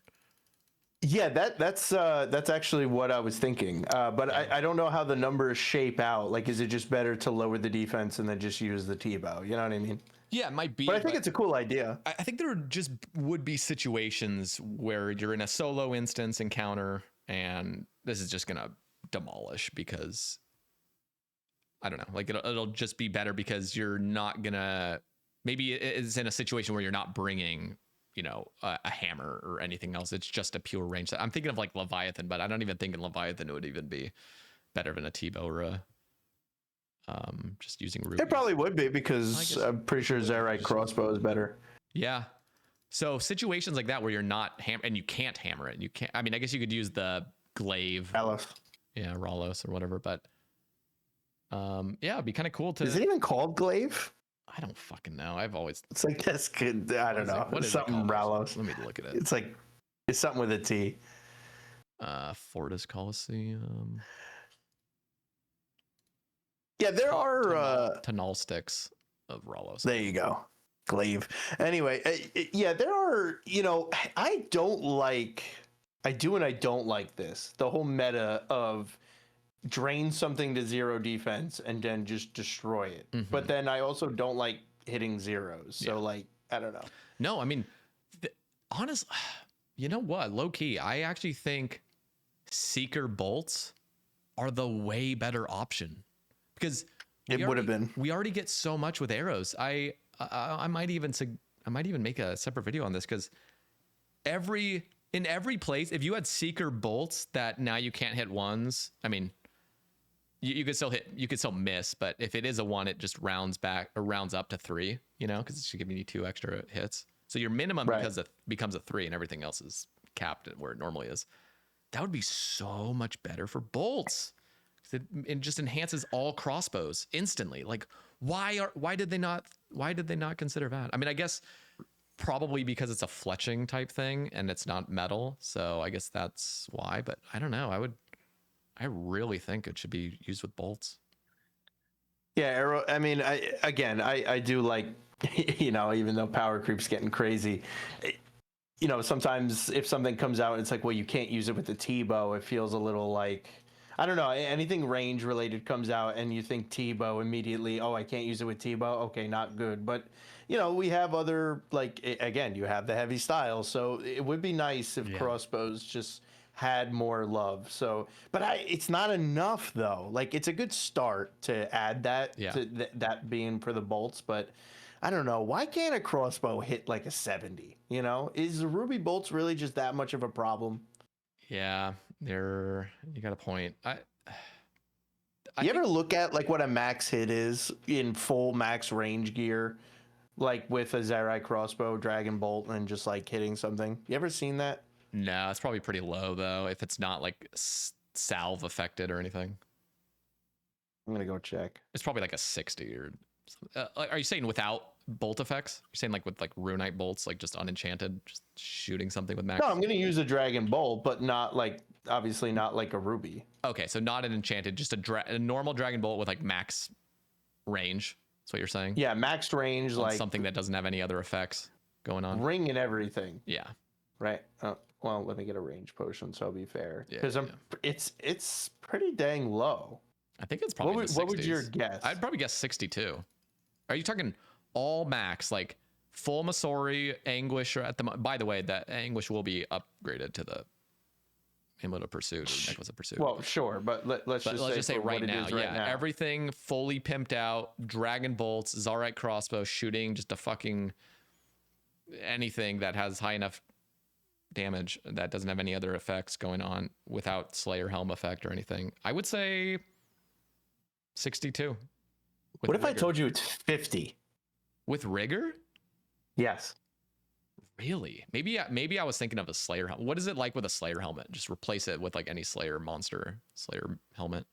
Maybe that's what I was thinking. 56. Really? That's fucking it? You're wearing a buckler? Yes.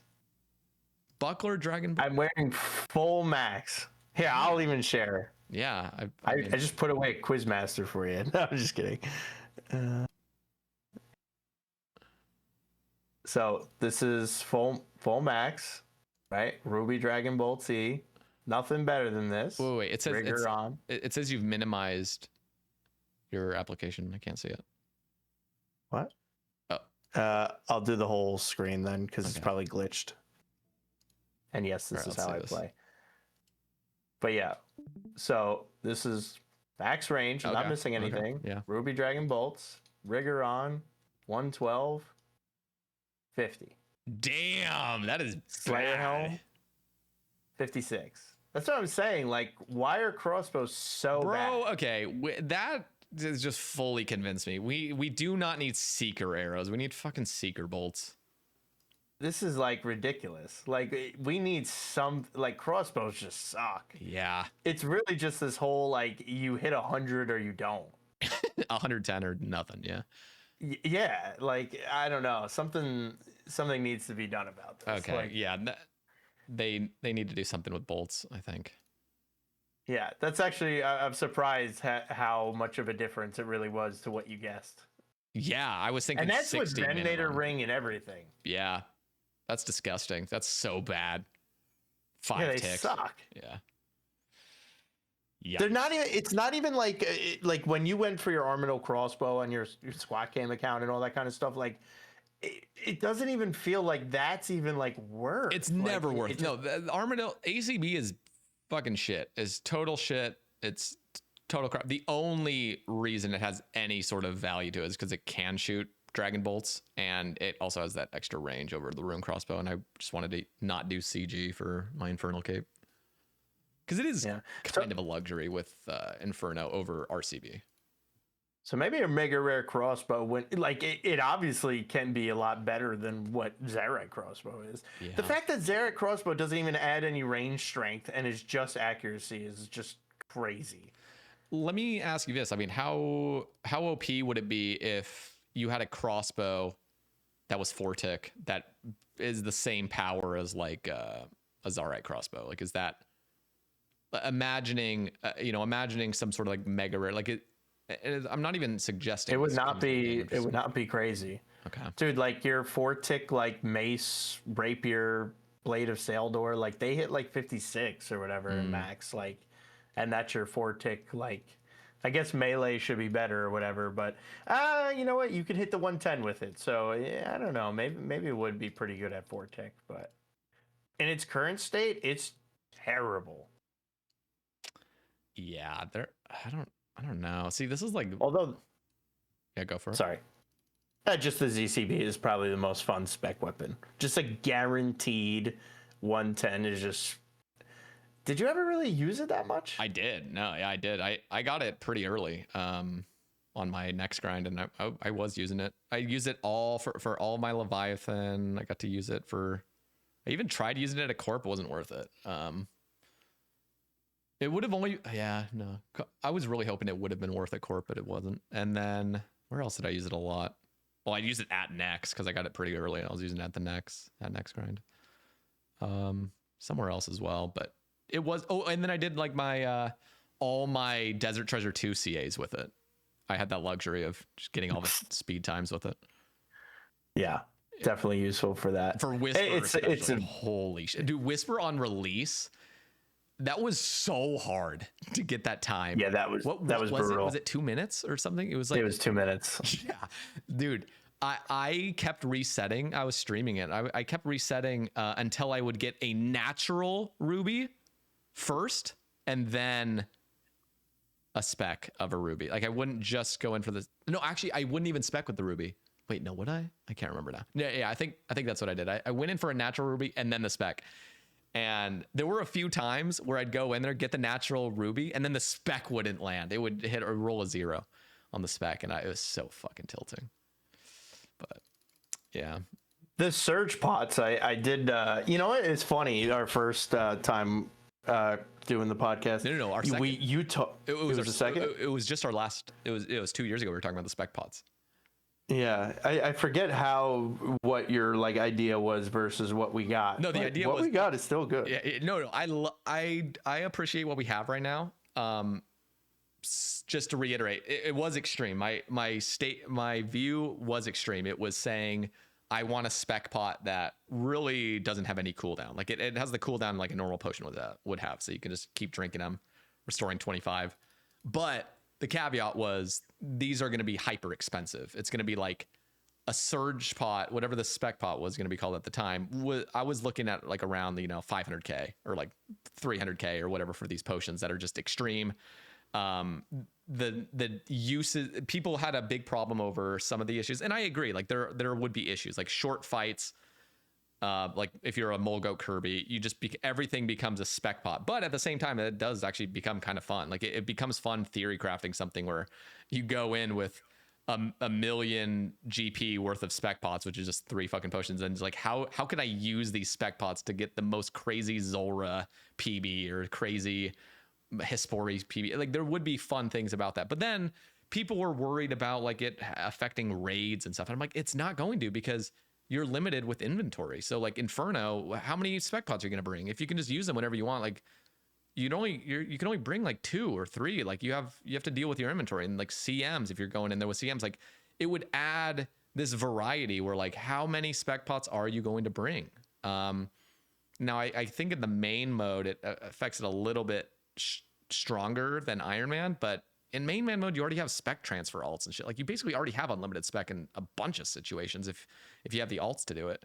So in my head I was just thinking like spec pods don't even need a cooldown timer as long as they're expensive enough, as long as like they are these sort of niche things that you wouldn't normally use in any situation anyway. So that was the idea behind it. But the 5-minute timer and being able to use them whenever you want because they're so freely given to you from Yama is really cool too. I actually like it. And I do like it. Yeah, they gave a ton. Yeah.